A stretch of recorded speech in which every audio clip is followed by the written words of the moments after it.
dibaca Salam Aleichem bisim Mesiha, tapi agaknya sulit bahasa Arab, lebih familiar bahasa Ibrani Shalom Aleichem Besem Hamasya, atau bentuk singkatnya Shalom Aleichem wa Aleichem Shalom.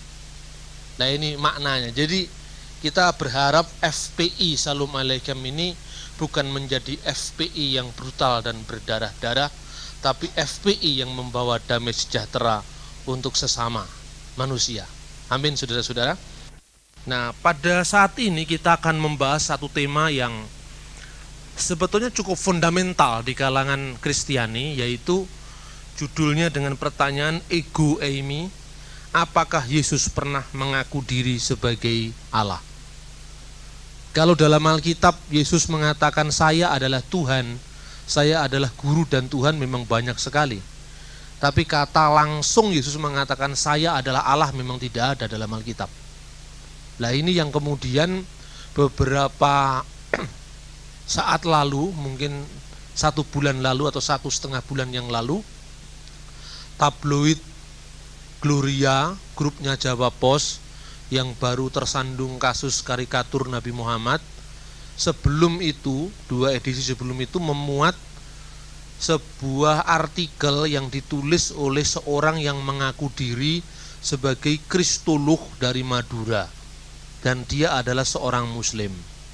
Dalam artikelnya yang persis sama dengan judulnya yang saya tulis ini, dia mengatakan bahwa, katanya dia, dari penelitian dia atas seluruh teks kitab suci Perjanjian Baru, tidak ada pengakuan eksplisit Yesus bahwa dia mengaku sebagai God, sebagai Allah. Kalau Lord banyak, God tidak pernah, katanya. Nah oleh karena itu dia menyimpulkan bahwa mengilahikan Yesus atau membuat Yesus sebagai Allah itu bertentangan dengan kitab Injil sendiri atau Perjanjian Baru sendiri. Karena menurut penulis ini Yesus harus mengaku saya ini Allah gitu.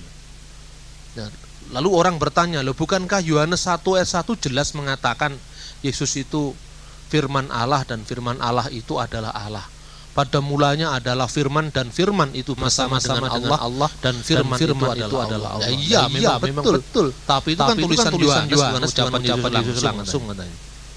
Nah ini. Lah itu ucapan Yohanes itu lalu dia mengutip dari berbagai ensiklopedia termasuk ensiklopedia Britannica katanya yang mengatakan bahwa Injil Yohanes 1 ayat 1 tidak bisa dijadikan landasan iman karena itu sebuah himne platonis katanya.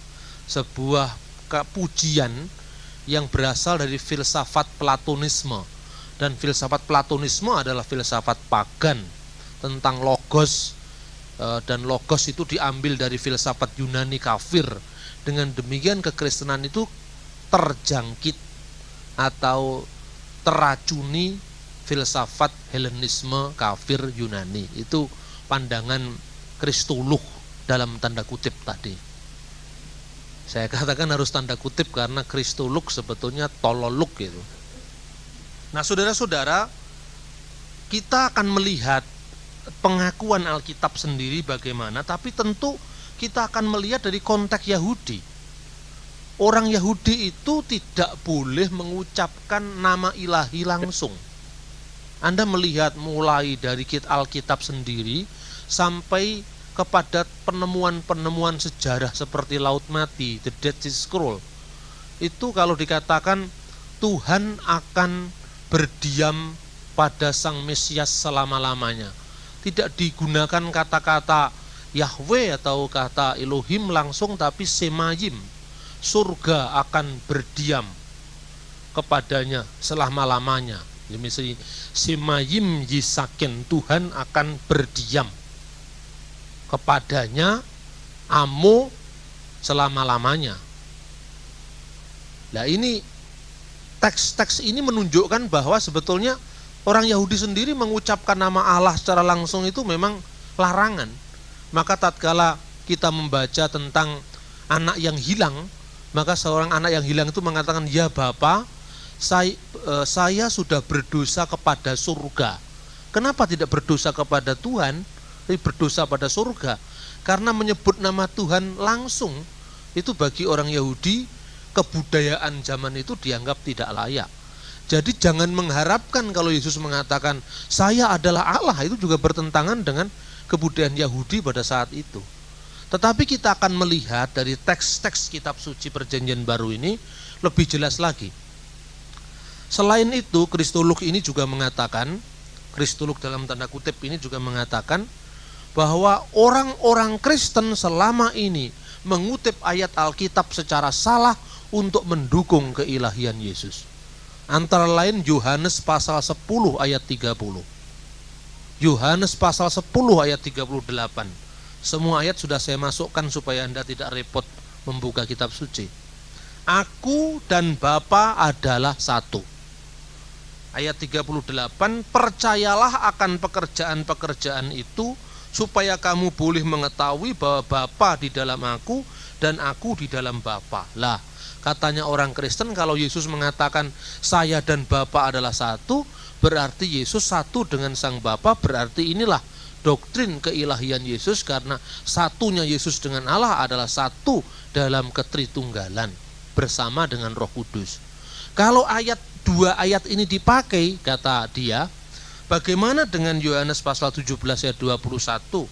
Supaya mereka semua menjadi satu, sama seperti engkau ya Bapa di dalam aku dan aku di dalam engkau, agar mereka juga di dalam kita.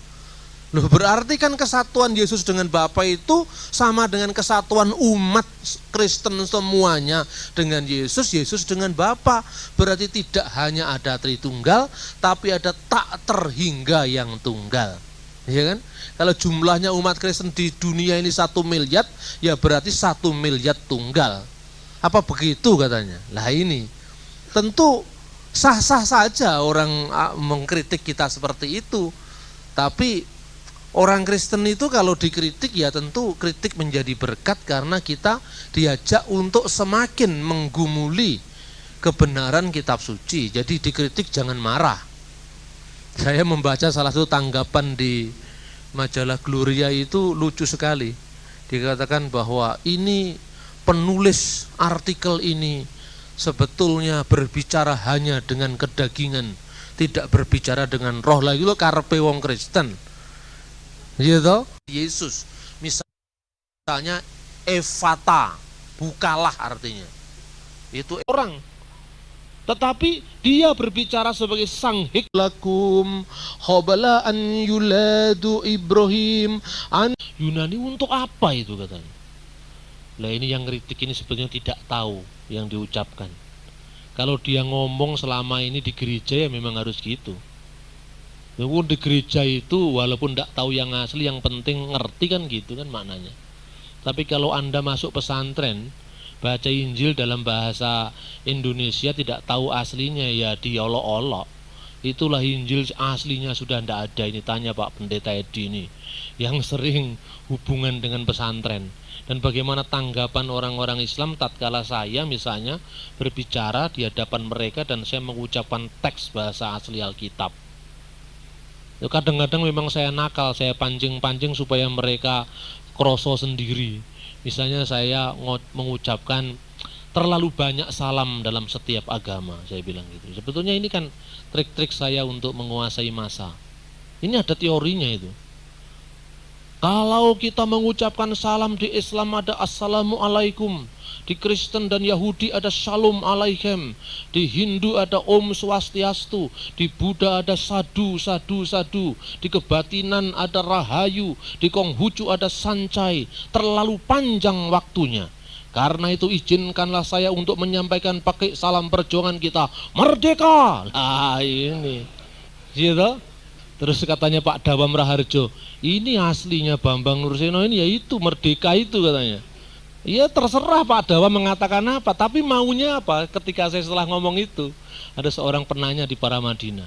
Tadi Bapak mengatakan yang Islam punya Assalamualaikum, yang Hindu punya Om Swastiasti, yang Kristen tadi punya apa Pak? Shalom Aleichem. Apa artinya? Lah saya catat seperti ini tadi. Itu pancingannya kena satu.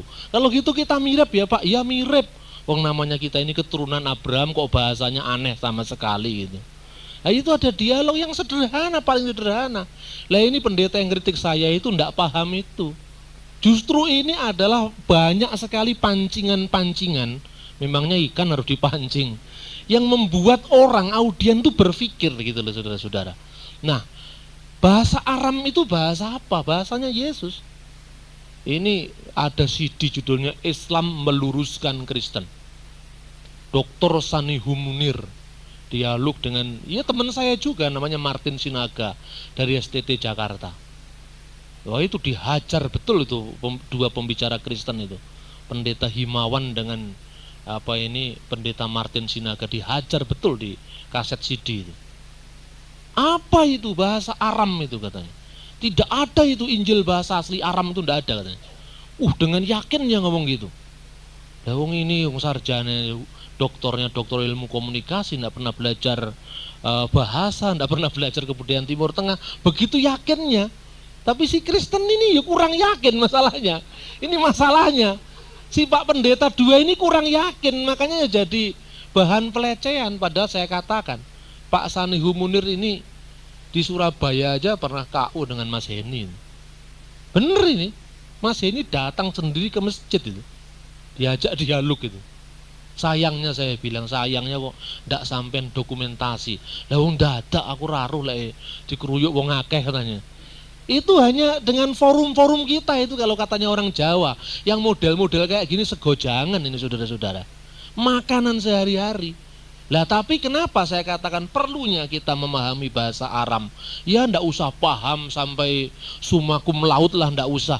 Yang penting mengerti bahwa Yesus itu berbicara dalam bahasa itu dan kira-kira seperti apa. Mungkin kita ndak paham gramatikanya seluruhnya. Wong orang Islam itu ngomong Quran juga ndak paham artinya. Kan gitu kan. Ini adalah suatu pendekatan psikologis yang penting untuk bagaimana kita berdialog. Nah, saudara-saudara, ini tadi bukti ketiga. Semua nabi mengajarkan firman yang diterimanya dari Allah. Itu jelas ya. Nabi itu juru bicara Allah yang olehnya Allah memberikan firman-firman. Seperti ungkapan misalnya dalam bahasa Ibrani itu Veyomer Adonai Alai. Dan berfirmanlah Tuhan kepadaku. Misalnya lagi, ketika Tuhan mengutus Yunus, di situ dikatakan dalam Alkitab, datanglah firman Tuhan kepada Yunus, wa yehi dafar Adonai el Yonah misalnya. Jadi firman Tuhan datang pada Yunus, Yunus berkata demikian. Firman Tuhan datang pada Yesaya, Yesaya menyampaikan demikian. Firman Tuhan datang pada Yehezkiel dan Yehezkiel atas nama Tuhan berbicara demikian. Dan biasanya ketika nabi-nabi itu berbicara, maka kata amin selalu ditaruh di belakang. Yesus pun ketika berbicara tentang doa Bapa kami, karena diajarkan kepada umat, karena umat yang disuruh berdoa, maka aminnya juga di belakang. Jadi standarnya kata amin itu selalu di belakang sabda Nabi. Misalnya Daud berkata, berdoa, terpujilah Tuhan Allah Israel dari selama-lamanya sampai selama-lamanya. Amin, ya amin. Aminnya selalu di belakang. Bahasa Yunani, bahasa Ibrani, misalnya doa di sinagog, gitu, itu juga aminnya di belakang. Selalu tidak pernah ada amin di depan. Makanya terlalu di belakang itu Wimru amin. Terus ditirukan sama orang Pentakosta, kita semua yang percaya sama-sama ucapkan amin. Itu ya kalau pas gini Pentakosta bener ini. Karena diambilnya dari kebudayaan Ibrani. Ini dari kebudayaan Ibrani. Imru amin. Dan berkatalah amin. Itu doa-doa Yahudi selalu diawali seperti itu. Tapi Yesus ini lain. Tatkala dia berbicara, firman itu tidak diterimanya dari Allah. Tetapi dia berbicara atas nama dirinya sendiri dengan ungkapan aminnya di depan. Ini para teolog yang mulai konservatif sampai yang paling liberal sekalipun tidak menolak fakta ini. Ini misalnya. Jadi ada apa ini? Ini kan persoalan yang perlu digali lebih lanjut. Hanya Yesus yang mengawali kata-katanya dengan amin. Bahkan di dalam Yohanes pasal 8 dan 56 tatkala dia mengungkapkan eksistensinya, Yesus itu kan berbicara sehari-hari dalam bahasa Aram. Dan bahasa Aram itu bunyinya amin, amin, amar, ana, lehon misalnya. Amin, amin, aku berkata kepada kamu sekalian. Misalnya. Nah, ketika para murid mengabadikan sabda-sabda Yesus ini dalam bahasa Yunani, makanya ini bahasa Yunani dan bahasa Indonesia. Anda mulailah beli Alkitab Yunani Indonesia ini, teks aslinya. Loh, untuk apa Pak? Pasangan aja di lemari. Nanti kalau tiba-tiba temen Islam, Pak Kiai datang mesti tanya, ini bahasa apa ini Pak? Oh, ini bahasa aslinya Injil. Mesti pertanyaannya selanjutnya, masih ada ya? Gitu loh. Karena pikirannya itu sudah rusak. Mikirnya Injil itu sudah tidak ada yang asli lah itu loh. Lah orang Kristen menghadapi yang seperti ini, dablak. Tidak pernah mau introspeksi pelayanannya. Sekarang ini lembaga Alkitab sudah menerbitkan Alkitab dalam teks bahasa aslinya. Yang pertama adalah Yunani Indonesia. Ini terbit sejak tahun 85 kalau tidak salah. Lalu yang kedua sekarang ini sejak tahun 96 atau 97 atau tahun 2000. 99 atau 2000. Itu sekarang sudah diterbitkan Perjanjian Lama Ibrani Indonesia. Nah ini penting sekali. Saya sering punya pengalaman seperti itu. Di fotokopi saya fotokopi teks-teks bahasa Ibrani itu. Kemudian ada ibu-ibu Fatayat, ini kebetulan orang Madura kelihatannya. Ketika saya fotokopi itu dia ngelirik saya terus, ini ada apa itu. Malah saya tunjukkan dari dekat gini. Bahasa apa itu Dik katanya? Ini bahasanya Nabi Musa, saya bilang. Bahwa masih ada ya katanya. Loh ini ada, saya bilang. Boleh saya fotokopi? Boleh. Saya kasih fotokopi 10 lembar. Loh kenapa, untuk apa sampean fotokopi? Ini saya mau sampaikan ke kiai saya ini. Berarti bohong dia itu katanya. Katanya teksnya, kitabnya sampean itu sudah tidak ada yang asli. Loh ini kok ada aslinya katanya. Terus dilihat-lihat, hurufnya seperti Omai Rayap katanya gitu. Dia tidak bisa baca, tapi mengagetkan dia gitu loh saudara-saudara. Saya tidak mengajari apa, saya kan hak kita juga toh. Sebagai orang Kristen kita menunjukkan bahwa Alkitab itu memang ada original teksnya. Karena biasanya orang Islam baca Quran itu ya ada Arabnya, ada Indonesianya. Lah kalau orang Kristen kan tidak ada langsung bahasa sehari-harinya. Kalau di Jawa ya kitab suci, di Batak Bible. Ya orang tidak ada apa Allah itu bahasa aslinya apa di Alkitab, Elohim atau apa, ndak diketahui kalau orang Batak. Di Batak mula jadi Nabulon, itu kira-kira kalau orang Batak. Di Jawa ya Gusti Allah atau Pangeran gitu. Bahasa Inggris Lord God, atau bahasa Madura ya Gusti Allah. Alkitabnya namanya Alkitab. Anak domba Allah diterjemahkan embik nih Gusti Allah. Saya itu kadang-kadang ya pusing juga kadang-kadang, karena apa? Ini sebuah paradigma baru. Menarik Alkitab bahasa Madura dibaca embik nih Gusti Allah katanya. Menarik karena apa? Biasanya orang Kristen ini, saya kadang-kadang kritik lembaga Alkitab dulu waktu sebelum ada teks asli Ibrani itu. Dia bilang program lembaga Alkitab adalah menerjemahkan Alkitab pada sekian puluh bahasa di seluruh Indonesia. Itu baik. Tapi kenapa tidak dipikirkan kontekstualisasi pada agama dunia? Ini kan kepada agama-agama suku sebetulnya. Kontekstualisasi kita di kalangan Protestan khususnya ya, inkulturasi di kalangan Katolik, itu lebih banyak menyangkut agama-agama suku. Suku Jawa, suku Batak, suku Minahasa. Tapi kita belum pernah berkontekstualisasi untuk agama dunia. Bagaimana membangun dialog yang saling pengertian antara Kristen dan Islam, itu kan agama dunia. Apalagi sekarang proses globalisasi, di mana apa yang kita lihat umat Islam di sebelah belahan barat sana bisa dilihat di belahan timur, itu tidak bisa kita hindarkan. Nah alhamdulillah sekarang lembaga Alkitab tidak hanya memiliki Alkitab Ibrani Indonesia, Yunani Indonesia, malahan juga Arab Indonesia. Nah, tapi ini pun orang Kristen juga jarang tahu. Kadang-kadang kasihan lembaga Alkitab ini. Sudah pendetanya ini pendeta-pendetanya di lembaga Alkitab itu sulit, saudara-saudara. Kuliah untuk ngambil program doktor di bidang bahasa Aram, bahasa Ibrani, itu bertahun-tahun, gajinya sedikit.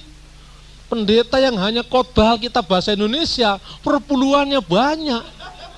Kadang-kadang kasihan juga saya lihat-lihat mereka ini betul. Kita punya bahasa Inggris terjemahan Alkitab itu sekitar 50 terjemahan, mulai dari King James Version, New King James Version, American Standard Version, NIV itu New International Version, banyak sekali terjemahan itu. Dan sekarang gereja itu tinggal pilih yang mana yang cocok untuk terjemahannya, kan gitu kan. Lah kalau 50 itu kira-kira ada di Indonesia, jadi apa gereja ini? Sementara kita belum siap untuk itu. Nah kadang-kadang saya ini contoh tentang terjemahan, saya ditanya, Pak, firman Tuhan kok setiap tahun direvisi katanya. Loh saya kaget juga, ini yang tanya bukan orang Kristen ini. Saya kan pengalaman yang non Kristen lebih banyak ketimbang pengalaman dengan gereja. Saya itu kemarin ya misalnya ada acara sebetulnya, saya ditelepon sama Ibu Haryananda, Pak Bambang tanggal 28 bisa punya waktu untuk apa Bu? Ini ada seminar Pak, untuk teman-teman muslim, kiai-kiai di Jabotabek. Bisa, langsung bisa saya. Terus saya ngomong istri saya, loh tanggal itu ada, wis ditunda ya, tunda. Ragilem ditunda, rasa ngundang aku ini. Karena kalau Kristen itu sama-sama percayanya apanya, yaitu saya selalu memberikan tempat yang memang eksodus keluar ini gitu loh. Walaupun kadang-kadang ya dianggap tidak konsisten, wis wadung diumumkan Pak, anggota gerejamu piro ditunda kan nggak apa-apa loh. Itu sering saya lakukan gitu. Nah ini karena apa saudara-saudara? Karena hal seperti ini kita membangun dialog. Misalnya orang mengatakan Alkitab setiap tahun kok direvisi, firman Tuhan kok direvisi, saya bilang yang direvisi itu terjemahannya. Nah terus saya berikan contoh. Loh ini loh Pak, menurut terjemahan bahasa Indonesia hari-hari begini, dari bangsa mereka sendiri akan lahir seorang nabi yang seperti aku. Ulangan pasal 18 ayat 18, ayat 15 sampai 20. Dari bangsa mereka sendiri. Tapi menurut terjemahan Alkitab standar yang kita pakai, seorang nabi di tengah-tengahmu, di antara saudara-saudaramu. Nah ini mana yang benar lah? Iya toh? Terus saya bilang, oke, sebelum saya jawab teks ini, saya mau katakan kepada Anda ini punya banyak terjemahan juga. Bahasa Inggris punya The Glorious Quran, karangan terjemahan dari Yusuf Ali, Marmaduke Pickthall. Kemudian ada The Holy Quran, terjemahan Yusuf Ali. Dalam bahasa Indonesia ada Departemen Agama, ada Mahmud Yunus, ada Bakhtiar Surin, ada Tafsir Suci Jarwo Jawi Ahmadiyah Lahuri Yogyakarta, ada bahasa Jawa terbitan Muhammad Rifai Semarang. Lu kan banyak juga Quran. Nah tapi menangnya mereka, tapi teks aslinya kan masih ada Pak. Lah kitab pun kan renek. Lah sekarang saya sudah ngomong, ada lah ini. Aslinya ya ada ini. Lah sekarang sudah tidak bunyi lagi karena Alkitab bisa, lembaga Alkitab sudah memiliki terjemahan itu. Itu penting sekali saudara-saudara. Saya katakan, lo mana yang benar? Terjemahan itu ada yang namanya terjemahan harafiah. Terjemahan harafiah itu ya diterjemahkan menurut gaya bahasa sesuai dengan kebudayaan Yahudi. Misalnya kita mengatakan gini, paling gampang saja contoh kitab Kejadian 1 ayat 1. Bereshit bara Elohim et hasamayim ve et haaret. Dalam terjemahan harafiah diterjemahkan pada mulanya Allah menciptakan langit dan bumi. Tapi itu terjemahan, memang terjemahan cocok dengan teks aslinya. Tapi dalam terjemahan bahasa Indonesia sehari-hari, pada mulanya ketika Allah menciptakan langit dan bumi, karena ayat itu terkait dengan ayat 2. Maknanya, tetapi teks aslinya tidak mengarah ke sana. Lah, terjemahan bahasa Indonesia sehari-hari itu namanya terjemahan dinamis atau dynamic equivalent translation. Jadi berdasarkan meaningnya, maknanya, bukan susunan style bahasa aslinya, tidak, tapi maknanya yang penting. Gitu. Terus terjemahan interlinear, itu terjemahan kata per kata. Susunannya diterangkan, menerangkan, diterangkan, tidak boleh dibalik. Jadi misalnya Bereshit pada mulanya, bara diciptakan. Bukan menciptakan, diciptakan. Elohim oleh Allah. Et ha samayim akan langit, ve et ha aret dan akan bumi. Kan janggal loh. Tetapi ini terjemahan interlinear. Pada mulanya diciptakan oleh Allah akan langit dan bumi. Karena di sini digunakan kata-kata diterangkan, menerangkan. Loh, ini namanya terjemahan interlinear. Loh, contohnya lagi dalam Ulangan pasal 18 ayat 15. Seorang nabi di tengah-tengahmu di antara saudara-saudaramu. Itu teks aslinya berbunyi Nebia Micherepka meateka. Micherepka di tengah-tengahmu, dari tengah-tengahmu. Mi itu bahasa Arabnya min. Micherepka di tengah-tengahmu, meateka di antara saudaramu. Lah konteksnya teks ini mana? Ulangan pasal 18 itu diucapkan teks pasal 1 ayat 1, imam-imam Lewi, suku Lewi. Berarti Israel, ya memang Israel, tapi Israel itu kan banyak, Lewi, Yehuda, Isakar, Naftali. Lah teks ini bicara suku Lewi. Berarti Micherepka di tengah-tengahmu, di tengah-tengah seluruh Israel, bukan di Arab. Meateka di antara saudaramu, karena omongannya kepada Lewi, Lewi itu saudaranya Yehuda, saudaranya Isakar. Seorang nabi di tengah-tengahmu, di antara saudaramu, seorang nabi di tengah-tengah Israel, di antara ke-12 saudara Israel, akan dibangkitkan oleh Tuhan Allahmu. Yang seperti aku Musa, itu nubuat untuk Yesus, karena Yesus sukunya dari Yehuda, Musa sukunya dari Lewi gitu. Nah, ini terjemahan harafiah, tapi terjemahan bahasa Indonesia sehari-hari. Seorang nabi dari antara bangsa mereka sendiri, ya ini bangsa Israel. Intinya kan memang seperti itu. Nah, ini contohnya. Jadi perlu juga metode penerjemahan Alkitab. Lah teks yang kita baca tadi, amin amir, amin amin amar analehon.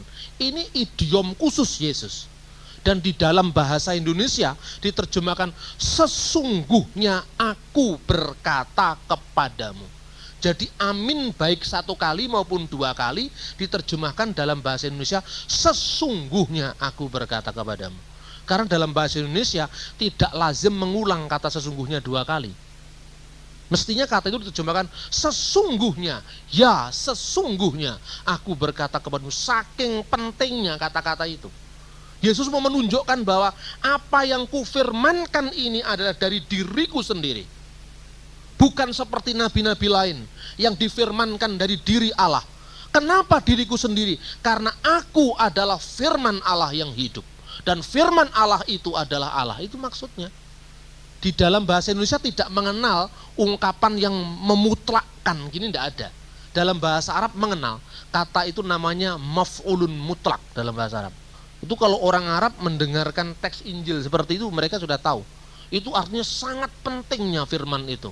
Makanya di dalam bahasa Arab dikatakan al-haqqo aqulul lakum. Hak itu sudah paling benar. Makanya ada hakul yakin. Itu kebenaran yang tidak tergugat lagi. Bukan sekedar ilmul yakin, bukan sekedar ainul yakin, tapi hakul yakin.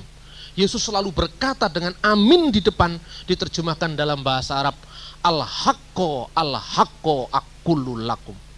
Dan itu kalau di dalam gereja-gereja Arab itu dingajikan toh, di namanya mulahan Injil. Al-haqqo aqulu lakum qabla an yuladu Ibrahim anaka inu. Orang Arab mesti tahu. Ini maf'ulun mutlak, menunjukkan bahwa Yesus berkata dengan dirinya sendiri, kewibawaannya sendiri, dan bukan dari yang lain. Jadi ini jelas tidak mungkin diucapkan oleh manusia biasa dalam konteks kebudayaan Yahudi. Nah, yang nulis di Gloria itu tidak ngerti, yang gini-gini itu tidak ngerti. Karena Alkitabnya hanya bahasa Indonesia, harganya 60.000. Iya, Sebab kalau mau beli Alkitab bahasa asli harganya mahal, ratusan ribu itu harganya. Itu bondonya swidak ewu tapi kau keminter dewe wis repot ini. Kalau urusan kayak gini repot. Mengapa Yesus mengatakan dengan hak, dengan kebenaran? Karena dia sendiri adalah firman Allah. Maka dalam bahasa aslinya saya ulangi lagi, dalam bahasa Aram itu adalah amin amin amar ana lehon. Kemudian ketika Injil ditulis dalam bahasa Yunani koine, kata aminnya tetap dipertahankan. Amin amin lego amin. Amin amin lego hemin. Sesungguhnya aku berkata kepadamu, prin Abraham genistai ego eimi. Sebelum Abraham ada, sebelum Abraham jadi, aku ada. Jadi ini fenomena yang sangat aneh. Tidak pernah seorang nabi pun yang berkata aminnya di depan, kecuali Yesus. Nah ini mestinya kalau pengajarannya bisa ditekankan seperti ini, jemaat itu luar biasa, saudara-saudara. Yakin, ya hakul yakin. Memang Yesusnya berkata, al-haqqo aqulu lakum. Bukti keempat, karena aku datang dan keluar dari Allah. Nah, ini kita melihat teks Alkitabnya begini. Orang Yahudi, ini konteksnya Yesus berbicara dengan orang Yahudi. Jawab mereka, kami tidak dilahirkan dari jinah, Bapa kami satu, yaitu Allah. Ini kata orang Yahudi. Apa maknanya kami tidak dilahirkan dari jinah? Orang Yahudi ketika mengatakan kami tidak dilahirkan dari jinah, itu maknanya kami bukan penyembah berhala. Kami tidak pernah dilahirkan dari perselingkuhan terhadap ilah-ilah yang lain. Jadi perjinahan rohani adalah menyembah ilah-ilah lain selain Allah. Betapa striknya agama Yahudi tentang masalah ini. Kami tidak dilahirkan dari zina, untuk menekankan bahwa kami ini ada jaminan. Masa bangsa Yahudi kok punya sesembahan lain? Di seluruh dunia ini diakui orang Yahudi punya satu Allah. Yang karena pengakuan akan satu Allah itu, mereka memilih mati ketimbang mereka harus menyembah berhala. Itu Yudaisme. Dan Bapa kami adalah Allah. Satu, yaitu Allah. Tatkala orang Yahudi membaca Bapa kami satu adalah Allah, kita diingatkan Ulangan 32 ayat 6, Yesaya 46 ayat 8, Maleakhi 2 ayat 10. Selalu kata Bapa dikaitkan dengan keesaan Allah. Bukankah Bapa kita adalah satu? Ya, bukankah Allah kita adalah satu? Ini selalu dimunculkan dalam Alkitab. Dan itu untuk menekankan komitmen orang Yahudi tentang tauhid atau keesaan Allah. Tetapi ungkapan kami tidak dilahirkan dari zina itu bermakna dua. Yang mengatakan, hei Yesus, kamu mengatakan saya menuruti Bapakku sendiri. Dalam hal ini iblis. Mengapa? Karena orang Yahudi mau membunuh Yesus. Dan Yesus menekankan, kamu menuruti keinginan Bapamu sendiri. Karena itu kamu mau membunuh saya. Kamu menuruti keinginan Bapamu, Bapak segala pembunuh, yaitu iblis. Orang Yahudi marah. Kami tidak dilahirkan dari zina. Bapa kami hanya satu, yaitu Allah. Tapi orang Yahudi mengatakan, kami tidak dilahirkan dari zina, itu makna gandanya adalah, kamu sendiri bagaimana? Gitu loh. Yesus itu diyakini oleh gereja purba, seorang yang lahir dari benih ilahi, sehingga dia tidak punya bapa. Lahir dari seorang perawan. Makanya lahir dari seorang ibu tanpa bapak. Lah kamu sendiri bagaimana? Makanya orang Yahudi sejak zaman Yesus sampai zaman sekarang punya naskah yang namanya kitab Talmud, bagian yang namanya Toledot Yesu, keturunan Yesus. Orang Yahudi mengembangkan sebuah paham bahwa Yesus itu adalah anak haram, hasil perselingkuhan Maryam dengan seorang perwira Romawi yang namanya Pandera. Makanya Yesus disebut sebagai Ben Pandera, anak Pandera. Itu yang disebutkan dalam kitab Yahudi, kitab Talmud, dalam bab Toledot Yesu. Sampai hari ini. Jadi kalau Anda dalam dialog orang Islam tidak mau mengakui Yesus sebagai anak Allah, ya jangan marah. Wong Yahudi aja tidak percaya Yesus itu manusia yang baik, karena lahir dari zina Anda malah dukung-dukung Israel. Kenapa harus marah dengan orang Islam? Orang Islam hanya tidak mengakui dia sebagai Tuhan, tapi mengakui dia sebagai nabi yang mulia, yang utama, bahkan kalimatullah. tinggal mengembangkan saja sebuah pendekatan teologis. Lalu kalimat Allah itu statusnya apa? Firman Allah itu kan gitu. Jadi jangan gampang ngamuan. Orang Kristen tuh ojo ngamuan, ojo nesuan, ojo gumunan, ojo goblok, yang terakhirnya enggak enak. Tapi enak sekali kalau mengucapkannya itu. Nah, saudara-saudara, lalu memang kata-kata ini sindiran bagi orang Yesus waktu itu. Tapi sebetulnya ini juga senjata makan tuan.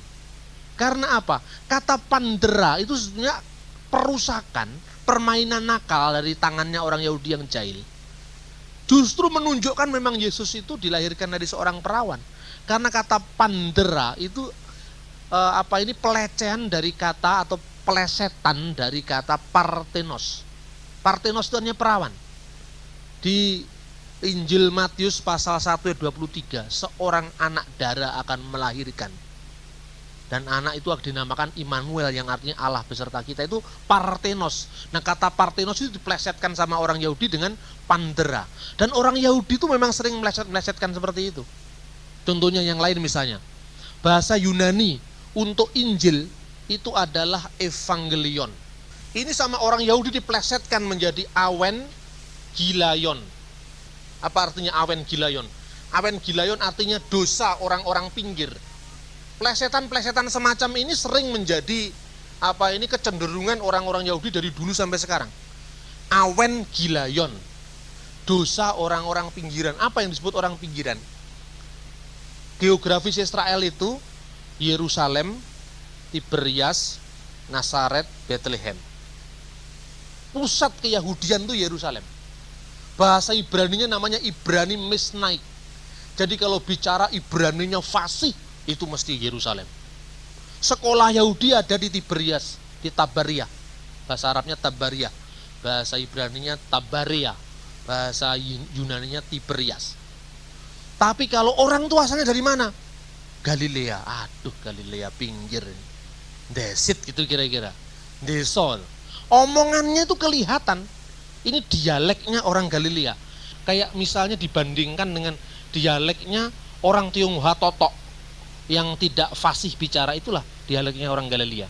Makanya ketika Petrus tidak mengaku bahwa dia muridnya Yesus, itu tampak dari dialek bahasamu.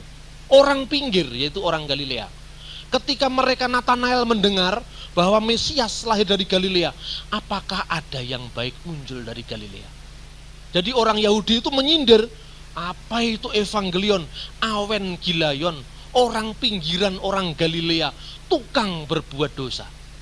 Diplesetkan, seperti evangelion diplesetkan jadi awen gilaion, maka kata parthenos diplesetkan jadi pandera. Justru itu merupakan bukti bahwa Yesus itu secara historis memang dicatat lahir dari seorang perawan. Jadi ada banyak pembuktian sejarah dengan pembuktian balik. Karena munculnya folklore, cerita rakyat, itu mesti memiliki akar sejarah, sumber fakta dasar yang kemudian berbentuk jadi mitos. Contohnya misalnya Calon Arang, itu mitos. Calon Arang itu sebuah cerita rakyat Bali yang menceritakan tentang perseteruan Raja Erlangga dengan seorang dukun sakti dari Girah yang dikenal sebagai Janda Girah. Kemudian muncullah cerita Sendratari yang namanya Calon Narang. Orang kalau tidak berpikir historis mungkin Calon Narang itu Sendratari Bali. Tapi sebenarnya kata Calon Narang itu berasal dari kata lorang. Bahasa Jawa kuno, lah ini mulai ngomong bahasa saya. Bahasa Jawa kuno, R itu hilang. Kalau jadi bahasa Jawa baru, contohnya misalnya, Ra, Krian, R-nya hilang. Jadi Kiai. Ini Kiai itu jadi bahasa Jawa. Bahasa Jawa kunonya Rakrian. Ra itu misalnya gelar pahlawan zaman, gelar orang yang dihormati zaman Majapahit, Ratanca, Rayuyu, Rabanyak. Ratanca itu yang membunuh Jayanegara itu, Raja Jayanegara. Ra-nya hilang karena dalam bahasa Jawa baru tidak muncul lagi. Krian, Rakria, jadi R-nya hilang jadi Kia. Terus lalu Kiai. Kiai itu gelar orang yang dihormati, yang disegani, yang disaktikan, yang dipuja. Makanya di Blitar ada gong besar namanya Kiai Prada. Di Jogja ada keris yang namanya Kiai Nogososro Sabu Inten. Tapi juga Kiai Semar, tapi juga Kiai Abdurrahman Wahid. Gitu? Jadi ini dari bahasa Jawa. Tidak ada di Arab Kiai itu, tidak ada. Itu made in Jawa itu. Nah demikian juga kalau R-nya hilang ini jadi lowang dan lawang. Jadi kemungkinan calon Arang itu bertarung dengan Erlangga itu di kota yang sekarang namanya Ngelawang, Malang gitu loh. Nah ini namanya apa? Bahwa setiap mitos, setiap legenda rakyat itu mengandung fakta dasar yang bisa dijadikan landasan. Ini contoh sedikit ya. Jadi dengan kata Pandera, ini justru Parthenos. Karena diplesetkan sama orang Yahudi. Kenapa diplesetkan? Karena kebencian orang Yahudi untuk menolak Yesus. Seperti kata Evangelion dari Awen Gilayon.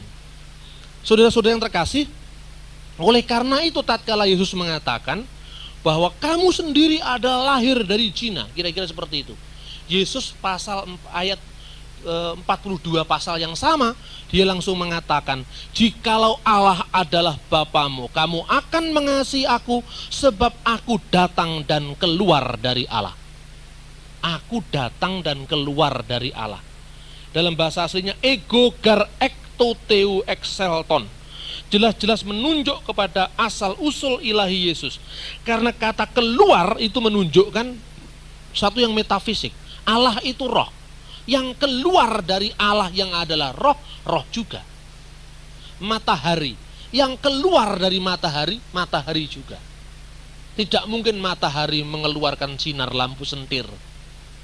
Matahari ya sinarnya matahari. Inilah sebabnya Konsili Nikea akhirnya memutuskan Yesus itu adalah Allah dari Allah, terang dari terang, Allah sejati dari Allah sejati. Seperti terang matahari yang memancar dari wujud matahari, maka sehakikat dengan matahari. Itu maknanya. Nah, lalu aku yang keluar dari Allah ini aku siapa?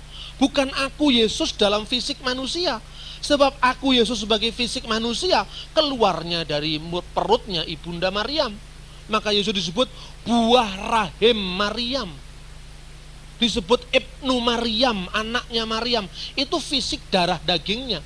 Tapi Yesus yang sudah ada sebelum Abraham, Yesus yang dikatakan sebagai keluar dari Allah, itu Yesus sebagai firman Allah, dan firman Allah itu adalah Allah. Maka tatkala orang Yahudi mengatakan bahwa umurmu belum sampai 50 tahun, bagaimana kamu mengatakan Abraham melihat hariku dan dia bersuka cita?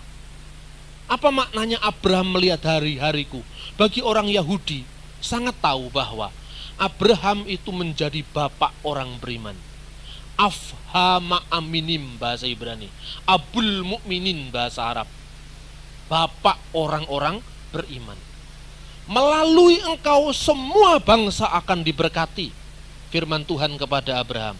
Dan ini menyangkut nubuatan akan lahirnya Mesias yang lahir dari benih Abraham. Nah, tatkala dikatakan Abraham bersuka ketika melihat hariku, ini maknanya kalau bagi orang Yahudi, seolah-olah Abraham itu melihat dari Firdaus, seperti pertemuan Ibrahim dengan Lazarus, seperti itu loh. Itu gambaran yang bersifat eskatologis bagi orang Yahudi.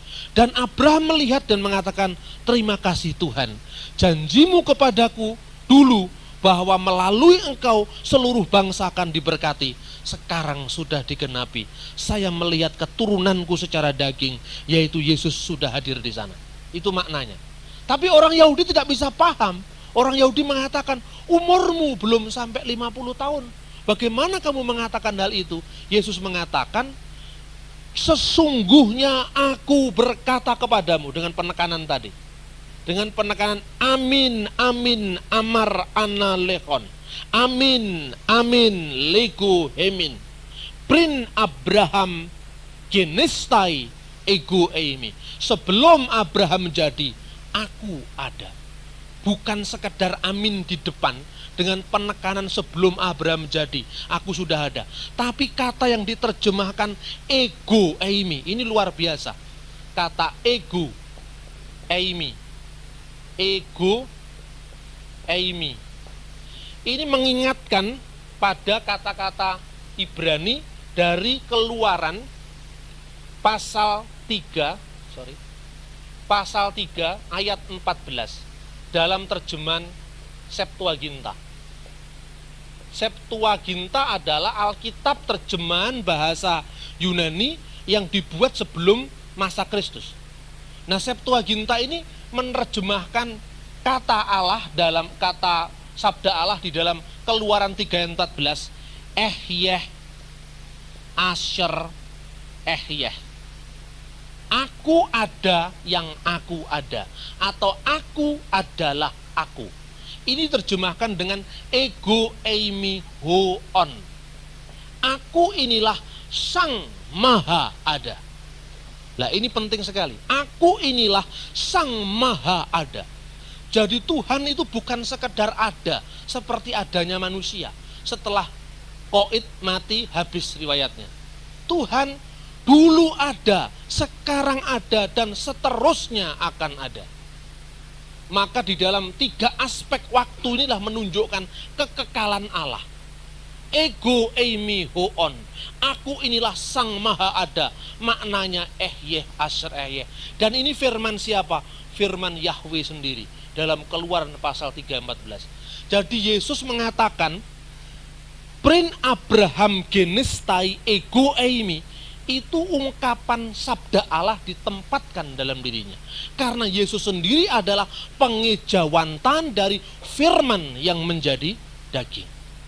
Jadi tidak usah harus mengatakan, ayo dicari di Alkitab, aku ini Allah, ora enek ngono iku. Ini kan omongannya wong bodoh, tidak mengerti sejarah, tidak mengerti kebudayaan Yahudi. Memang tidak ada yang diungkapkan seperti di Alkitab. Tapi seluruh ayat-ayat Alkitab yang merujuk pada kata Yesus itu bisa dibuktikan. Kata ego eimi hoon itu menunjuk kepada aku ada yang aku ada. Dan itulah nama Allah, artinya nama Yahweh. Wahyu 1 ayat 8. Aku adalah Alfa dan Omega, firman Tuhan Allah yang Maha Kuasa, yang ada dan yang sudah ada dan yang akan datang. Dulu sebelum langit bumi tercipta, sebelum bumi dihamparkan, sebelum laut diciptakan, sebelum langit dibentangkan, Dia ada. Karena Dia penyebab segala yang ada. Dunia sekarang yang sudah ada, tatkala manusia berada dalam kesulitan, tatkala manusia berada dalam kehidupan dengan segala kompetensinya, dengan segala dinamikanya, Allah sekarang ini ada. Tinggal kita berseru kepada namanya atau tidak. Nanti ketika kita mati, manusia ini diikat oleh faktor ruang dan waktu. Kita dulu kecil, kemudian remaja, kemudian pemuda, kemudian dewasa. Oh, betapa masih seperti kemarin tatkala saya berusia 30 tahun. Oh, sekarang sudah tambah 10 tahun. Nanti 10 tahun lagi kita kemudian ketemu, waduh, rambutmu putih kabeh dadi Pak Kaji. Betapa cepatnya kehidupan kita berlalu. Dan ketika kita sudah masuk ke liang lahat dan akhirnya kita jadi tanah, Dia tetap ada. Inilah maknanya kekekalan nama Yahweh. Loh, Yesus itu kalau manusia biasa pangkatnya opo? Ngomong sebelum Abraham jadi, aku adalah Yahweh, aku adalah yang maha ada. Tidak mungkin ini. Saksi Yehova itu kesulitan dengan ayat ini.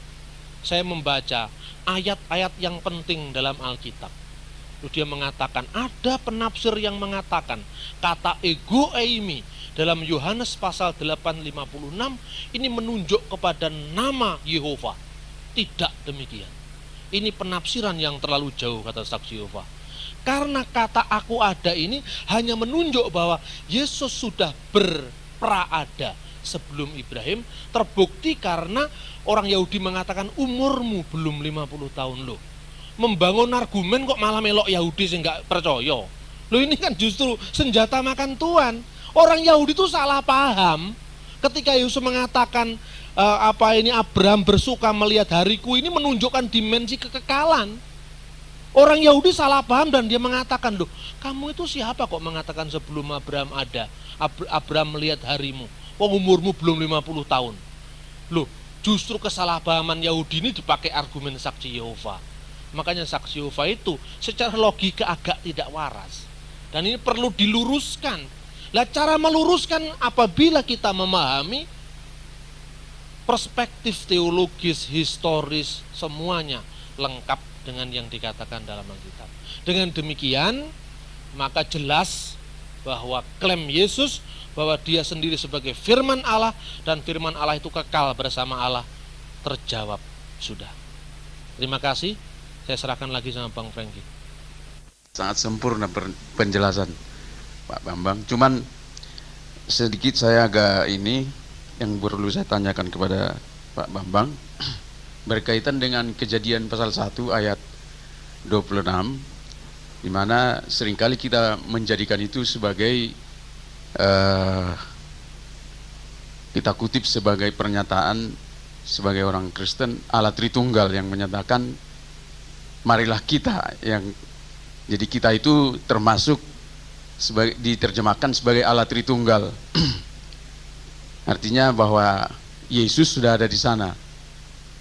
Tapi kadang-kadang penjelasan ataupun dijelaskan kalau ada orang lebih bertanya lebih luas sulit untuk menerjemahkan.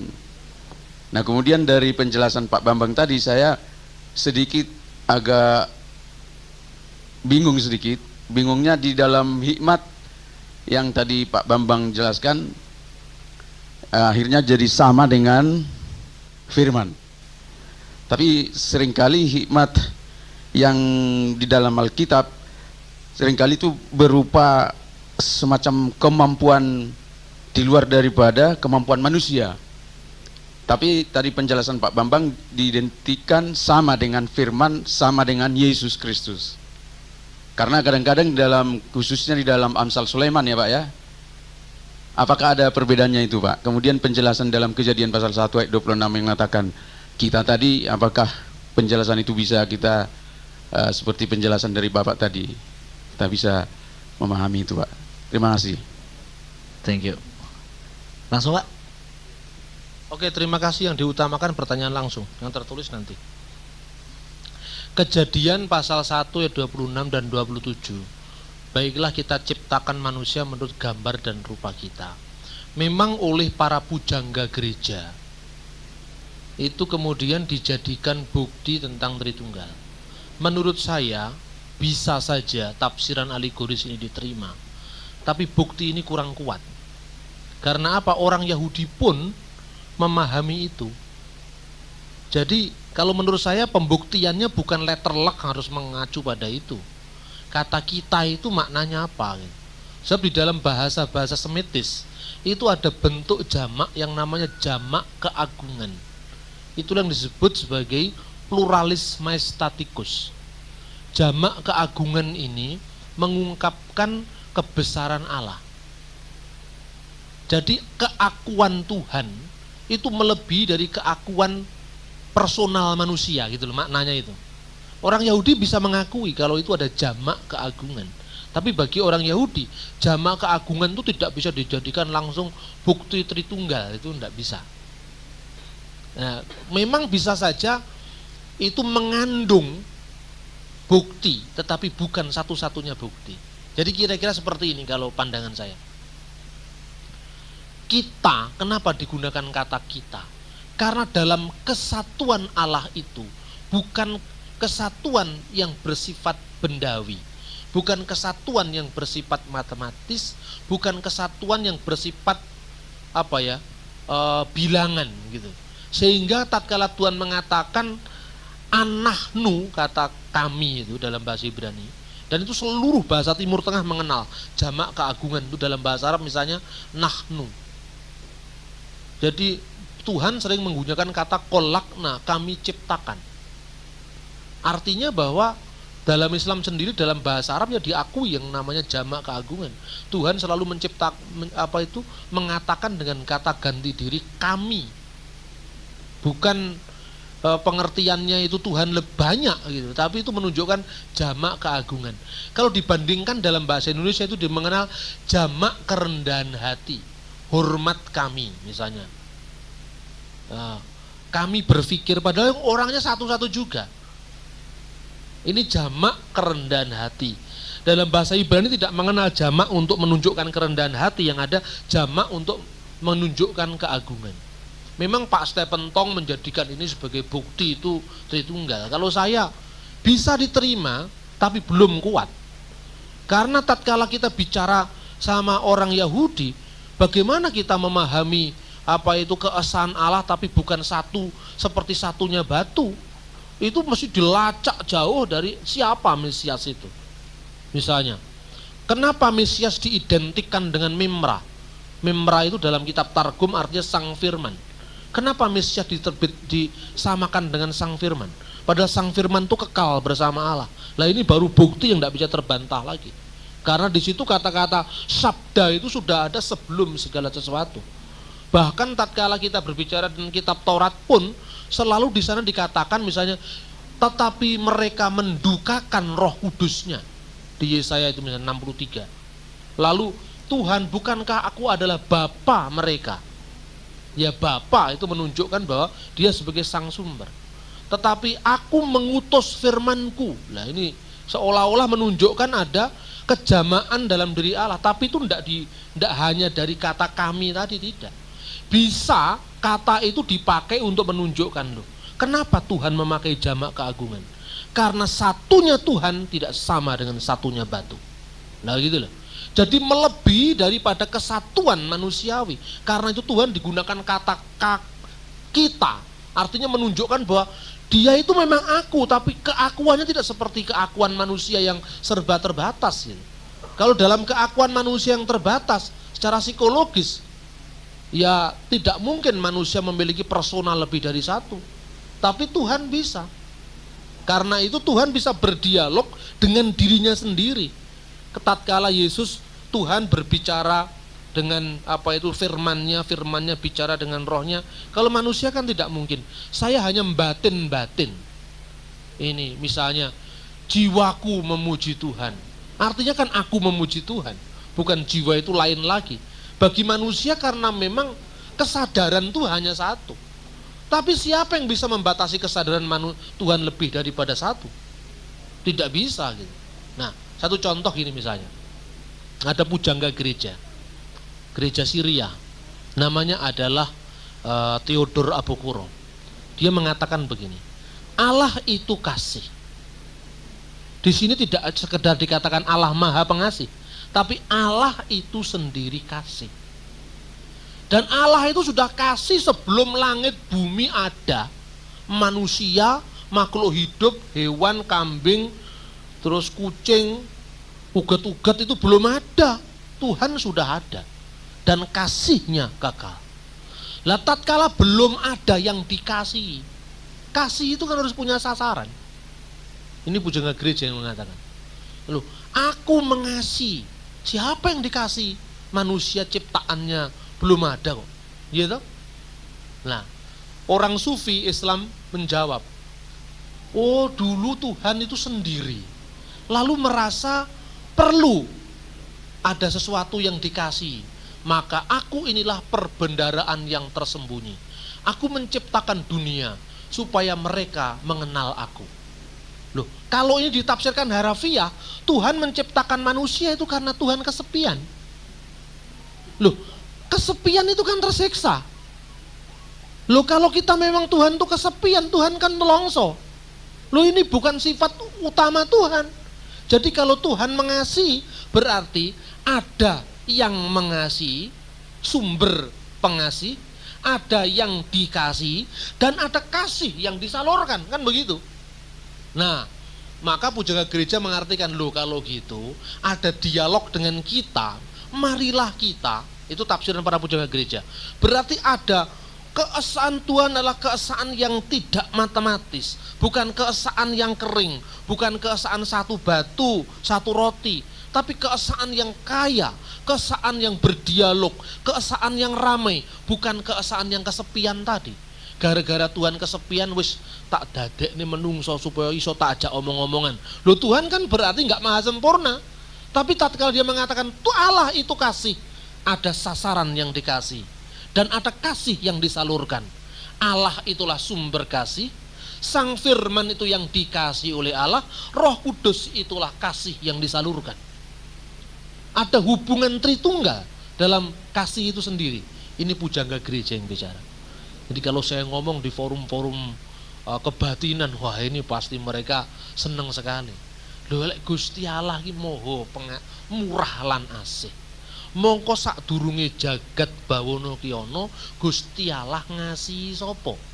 Lho rung ngono, lek rung ngono Gusti Allah berarti kesepian. Lah kesepian itu bukan sifatnya Allah, berarti Sang Maha Kasih harus memiliki sasaran yang dikasih dan ada kasih yang disalurkan. Itulah Roh Kudus. Makanya di dalam gereja Bapa itu disebut riasah, sang pendahulu, sang subjek utama, bukan yang lain tidak utama. Kemudian Yesus itu dikatakan wiladah, kelahiran, yang muncul, yang keluar dari dirinya. Dan kemudian ada intibak, pencurahan. Maka untuk kata Roh Kudus dikatakan dicurahkan. Seolah-olah Roh Kudus itu seperti objek, padahal bukan. Itu adalah hubungan personalitas yang kekal, dan personalitas Tuhan tidak sama dengan personalitas kita. Jadi kalau kita itu dimaknai lebih kaya, saya kira akan semakin menarik ketimbang sekedar dibuktikan, oh kita kalau gitu Tuhan berbicara dengan Yesus. Itu seolah-olah Yesus itu seperti manusia biasa yang punya darah daging seperti kita, dan Allah itu juga seperti itu. Kemudian ayo Yesus kita nggawe langit dan bumi. Oh iya Pak, Roh Kudus celuken kokon ngewangi.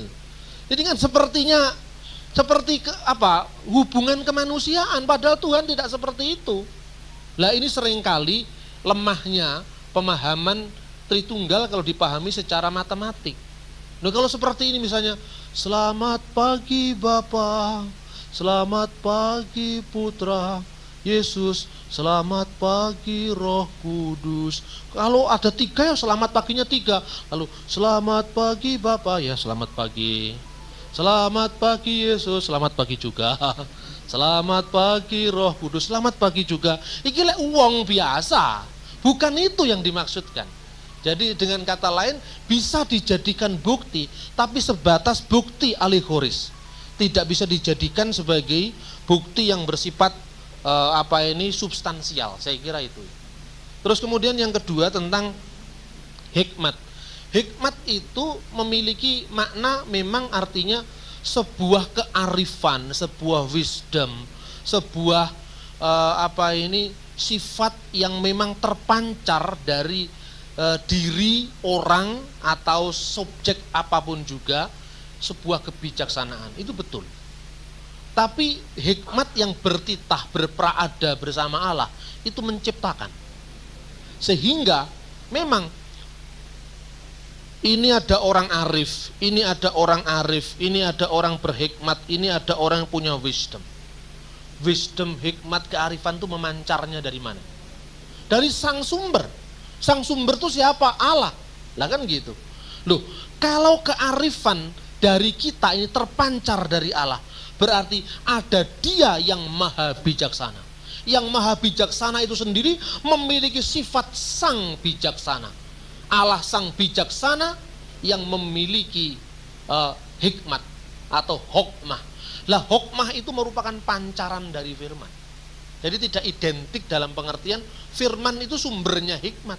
Sebab yang muncul ada hikmat, ada keadilan dan macam-macam. Tapi hikmat menjadi menonjol karena hikmat itu mengajar pada orang. Tatkala Yesus mengatakan, marilah padaku hai kamu yang letih lesu dan berbeban berat, aku akan memberikan kelegaan kepadamu. Ini ungkapan Yesus sebagai sang hikmat. Jadi hikmat itu bagian dari logos, tidak identik sama sekali dengan logos. Sebab dalam perjanjian lama itu karya-karya sastra yang mengacu pada sifat yang tidak dimiliki oleh setiap orang, tapi memang sifat yang luar biasa, yaitu kebijaksanaan, kearifan. Tapi sumbernya hikmat itu ya sang firman, sang logos, dan logos itu menyatu dengan Allah. Dan ajaran Arius itu mengatakan ada waktu di mana firman itu tidak ada, belum ada. Loh, kalau firman pernah tidak ada, berarti firman tidak kekal. Loh, kalau firman itu bukan sifat yang kekal yang melekat pada diri Allah, berarti pernah ada waktu Allah tidak punya firman. Lah kalau Allah tidak punya firman, berarti Gusti Allah tahu bisu apa seperti itu? Loh tidak, kalau gitu firman kekal bersama Allah. Makanya Yesus disebut firman Allah itu lahir dari Bapa sebelum segala abad. Tapi sebelum firman lahir, dia sudah ada dalam diri Allah. Seperti kata-kata saya terlahir dari diri saya. Sebelum terungkap jadi kata-kata, kata-kata ini sudah ada dalam pikiran saya. Dan yang satu dengan saya adalah pikiran saya tadi. Tapi kalau kata-katanya itu ditulis jadi buku, bukunya ini bukan saya, tapi penjelmaan dari pikiran saya, dan pikiran saya adalah saya. Saya kira itu, Pak ya. Terima kasih. Sebagai orang yang percaya pada Kristus, apakah kita harus tetap menjalankan hukum Taurat dengan benar? Kalau ya, sebagai manusia mana mungkin kita melakukannya? Lah justru Yesus itulah penggenapan dari hukum Taurat. Makanya hukum Taurat itu sebetulnya diambil intinya, disublimasikan. Kalau saya meminjam istilah Bung Karno, hogere of tracking. Jadi ajaran Yesus itu adalah hogere of tracking, pengangkatan ke taraf yang lebih tinggi, intisari dari hukum Taurat. Makanya Yesus mengatakan, hukum mana yang paling utama? Dengarkanlah wahai orang Israel, Tuhan Allah kita, Tuhan itu esa. Kasihilah Tuhan Allahmu dengan segenap hatimu dan dengan segenap kekuatanmu dan dengan segenap akal budimu. Kan gitu kan? Dan hukum yang kedua yang sama penting dengan itu adalah kasihilah sesama manusia seperti dirimu sendiri. Dengan kedua hukum inilah telah termaktub seluruh hukum Taurat dan kitab para nabi. Jadi bukan hukumnya secara letterlek sebagai hukum positif kalau dalam istilah hukumnya. Tetapi jiwa dari hukum itu normanya. Kalau hukum positif itu gini, hukum positif itu misalnya dalam Alkitab dikatakan kalau seorang mencuri, misalnya dia harus, kalau seorang yang berzina dia harus dirajam. Misalnya. Ini Taurat ini tertulis di sini, tapi ini kan tertulis dalam konteks tertentu. Orang Yahudi waktu itu hidup di padang gurun, di kemah-kemah. Satu kemah di sini, kemah di sini. Itu orang Yahudi kenapa muncul kata-kata jangan mengingini istri sesamamu. Itu kalau orang-orang lain pada tidur, dia sudah mulai begini-begini. Ini di kemah di padang pasir, nyelonong aja masuk ke tendanya orang. Dalam situasi masyarakat nomaden seperti ini, kalau hukumnya tidak keras tidak mungkin jalan. Jadi hukum tentang orang yang berzina harus dirajam itu lahir dalam konteks hukum padang pasir yang memang keras. Nah, tatkala orang Yahudi sudah berada di tempat yang lebih lebih mapan ya di tanah perjanjian, maunya orang Yahudi ini harus dilaksanakan terus. Lah ketika Yesus datang, oh bukan itu. Intinya hukum itu adalah keadilan, kasih, itu kan intinya. Jadi sekarang melaksanakan hukum Taurat bagaimana? Bukan beri letterlock dikatakan yang zina harus dirajam.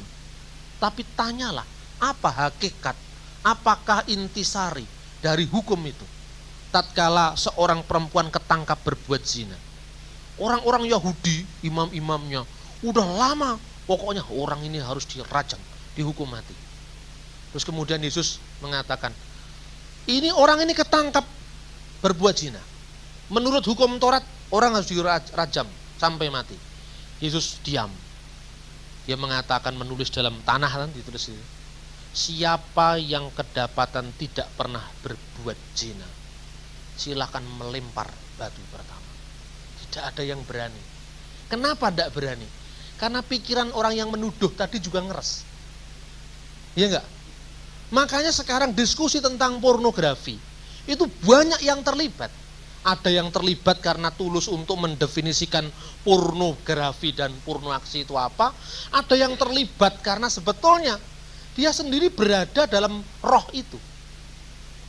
Sekarang misalnya, apa definisinya porno? Ini kalau kita bicara tentang hukum tadi ya, termasuk hukum Taurat ini kan ada, mirip dengan hukum syariah itu kan hukum Taurat. Apa definisinya porno? Oh, pakaian yang kelihatan payudara menyembul sedikit itu termasuk porno. Lo belum tentu. Patung kan dada itu telanjang bulat, tidak telanjang dada bulat. Tidak ada orang Jawa zaman Singasari yang berpikiran ngeres.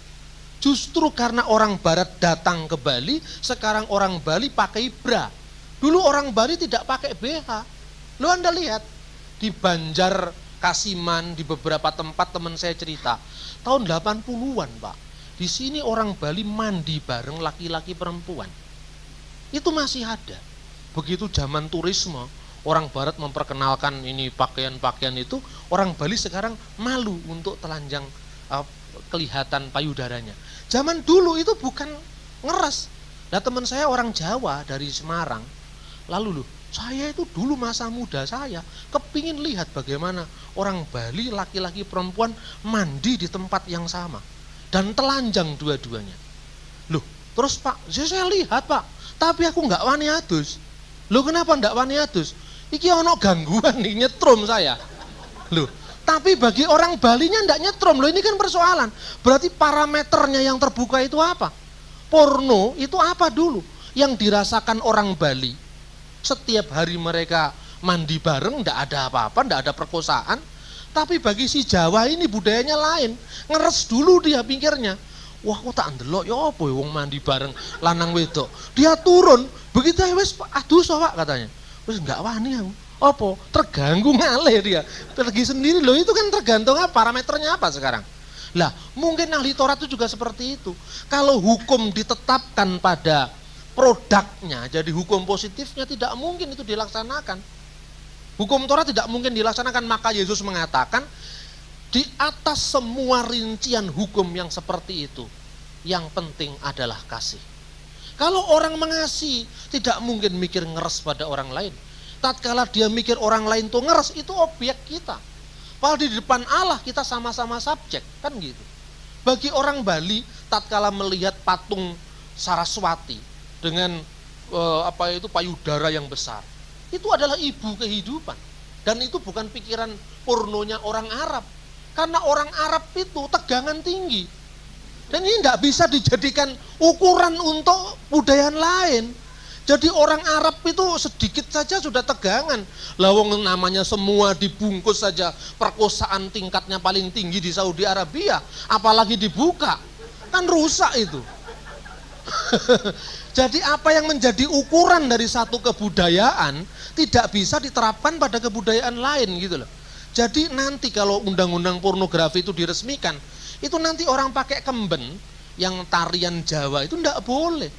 Loh, saya itu masa kecil sampai masa remaja, saya melihat tarian pakai kemben biasa itu bukan sesuatu yang porno bagi saya. Tapi ketika saya kumpul dengan teman-teman muslim yang definisinya wanita itu harus pakai jilbab, harus pakai ini. Begitu dibuka sedikit kelihatan tangannya, ini udah tegangan tinggi teman saya ini. Loh saya mikir, kamu enggak pernah lihat tarian Bedoyo Anglir Mendung di di Solo? Enggak tahu Pak. Waduh. Lek prejengan ini kayak awakmu ki rusak negara iki. Karena apa?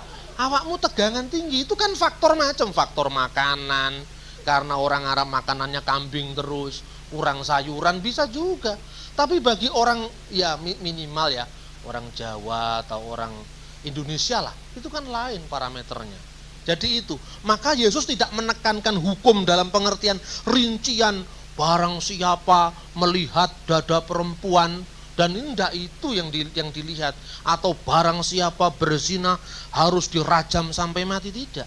Yang dikatakan Yesus adalah hukum itu puncaknya adalah cinta kasih. Di atas hukum positif apapun cocok dengan kebudayaanmu masing-masing. Tapi di atas semuanya itu, kasih menjadi norma. Itu yang ditekankan Yesus. Makanya bagi orang Kristen, mungkin ada hukuman penjara. Kalau untuk konteks masyarakat Arab begini, konteks masyarakat Jawa begini, konteks masyarakat Meksiko begini. Silakan sesuai dengan konteksnya masing-masing, karena budaya itu ya memang seperti itu. Gitu loh saudara-saudara.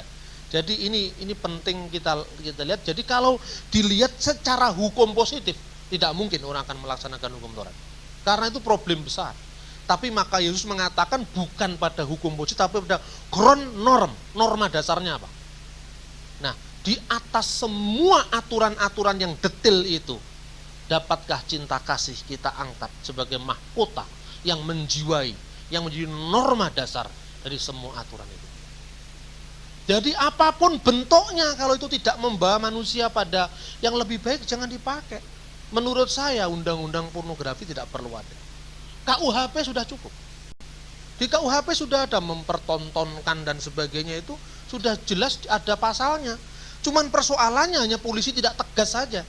Jadi terjadinya pornografi dan sebagainya, porno aksi itu bukan karena undang-undangnya tidak ada. Undang-undangnya sudah ada tapi pelaksanaannya belum optimal. Mungkin ada yang perlu diperbarui, misalnya ditambahkan satu pasal bis misalnya. Tentang ini ditambahkan menurut konteks baru misalnya lewat internet dan sebagainya. Tapi apakah bisa teknologi itu dibatasi? Nggak bisa. Saya pernah punya pengalaman waktu saya kecelakaan di Rotterdam tahun 97 ketika saya mengadakan penelitian tentang naskah-naskah Jawa di Leiden. Saya menginap di salah seorang keluarga Jawa yang menikah dengan Manado, yang menikah dengan orang Belanda. Terus saya tidur sama anaknya, ya anak teman saya ini yang masih remaja SMP usianya. Kemudian di atas jam 11 malam biasanya TV-TV di negara barat itu sudah TV biru semua. Film biru itu loh. Kemudian menjelang jam 11 dia bilang, "Om, saya mau keluar." Saya, "Kenapa kamu keluar?" "Karena tontonannya orang dewasa, kita tidak boleh ikut." Dia keluar. Ada disiplin sendiri. Karena kepada anak sejak kecil sudah diajarkan pendidikan seks seperti ini. Kalau di sini tidak. Jadi anak itu tidak dikasih tahu, tapi malah semakin ingin tahu, kan gitu kan? Psikologi manusia itu. Karena dilarang-larang. Kenapa kok dilarang? Kan gitu.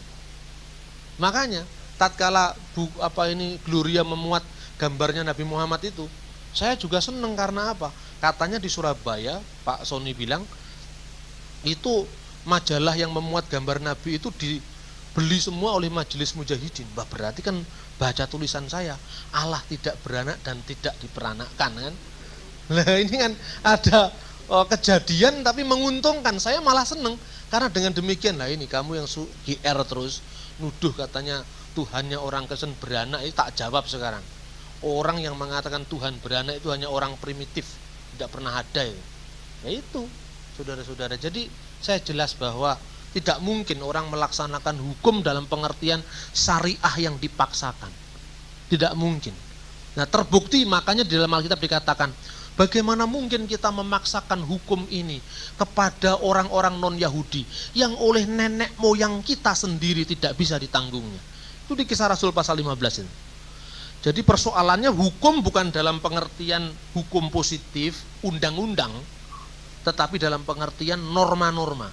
Saudi Arabia itu tidak punya undang-undang dasar. Undang-undang dasar Saudi Arabia adalah Al-Quranul Karim. Nah ini, padahal kalau menurut banyak ahli hukum Islam, Al-Quran itu bukan undang-undang. Al-Quran itu adalah norma dasar yang mendasari undang-undang. Jadi setiap kata Quran itu diterima letterlah, itu undang-undang. Kok Tuhan kok hanya punya kitab yang namanya undang-undang? Kan undang-undang itu kan hukum positif, tidak bisa seperti itu. Tapi ya itulah kelompok Wahabi. Kalau bagi Pak Hasyim Mujadi ya lain, itu pelecehan terhadap Al-Quran itu. Karena uang Al-Quran setinggi itu kok disamakan dengan undang-undang sama dengan undang-undang dasar 45 kan lain itu. Terus yang kedua, seringkali juga kita ada dalam perdebatan tentang Kristiani dan budaya. Apa sebenarnya perbedaan mendasar yang budaya? Apa sebenarnya perbedaan mendasar yang kita perlu tahu untuk mempersenjatai umat Kristen khususnya dari sudut pandang budaya? Buddha apa budaya ini? Ini budaya. Oh iya, oke.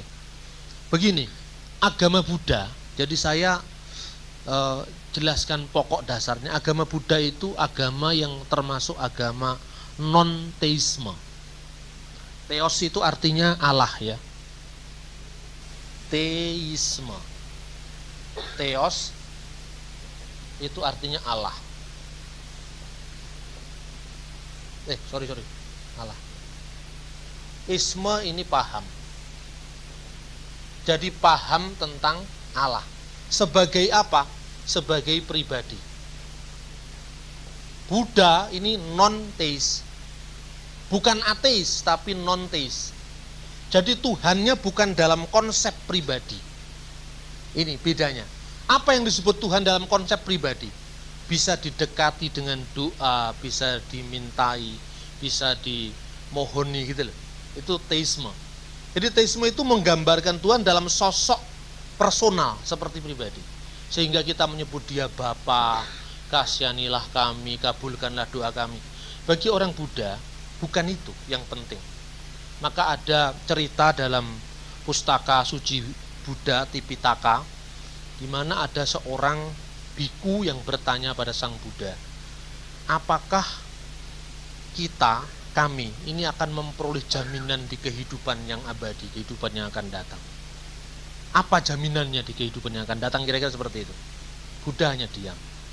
2 kali dia bertanya, 2 kali pula dia diam. 3 kali dia bertanya hal yang sama, 3 kali pula Buddha diam. Berkali-kali dia bertanya apakah dia akan memperoleh jaminan kehidupan di alam abadi sana. Sang Buddha diam. Lalu maka sang biku ini marah dan dia mengatakan, Buddha, kalau Anda tidak memberikan kepada kami kepastian, saya akan keluar dari vihara ini. Saya akan tinggalkan semuanya, karena percuma saya mengikuti engkau dan tidak ada jaminan seperti itu. Kira-kira kalau dibahasakan dengan bahasa Jawa Timuran, wis rugi aku, Buddha. Wadung dadi jubah kuning tok, bondo kancing tok, gak oleh gawe sing liyane, tak tinggal wabeh termasuk gak rabi, gak ono jaminan, rugi aku. Betul. Terus Buddha baru berkata, ada seorang yang berjalan ke hutan dan dia cedera dalam sebuah perjalanan untuk berburu. Ketika dia cedera dan dia sudah dalam keadaan sakratul maut, hampir mati, ada seorang datang untuk menawarkan pertolongan, yaitu seorang tabib. Saudara, saya akan mengobati luka-lukamu, kamu akan mati. Lalu orang ini mengatakan, tidak, saya tidak mau diobati sebelum saya tahu siapa yang mencelakai saya. Orangnya tinggi atau pendek, gemuk atau kurus, kulitnya putih atau hitam atau sawo matang, rambutnya keriting atau lurus. Sebelum ketemu siapa yang mencelakai saya tidak mau diobati. Lalu Sang Buddha diam beberapa saat. Dan Sang Buddha berkata lagi, camkanlah, orang lebih suka berbicara tentang jalan ketimbang menjalani. Jadi Buddha menekankan adalah yang penting ngelakoni. Tidak perlu konsepnya itu penting. Ini agak mempengaruhi agama Jawa, agama kebatinan. Artinya pandangan kebatinan. Ngelmu iku kelakone kanthi laku. Lekasi lawan kas, tegese kas nyantosan. Ini orang Batak nggak ngerti. Artinya gini, ngelmu iku kelakone kanthi laku, lekase lawan kas, tegese kas nyantosani, setya budya pangekese dur angkara.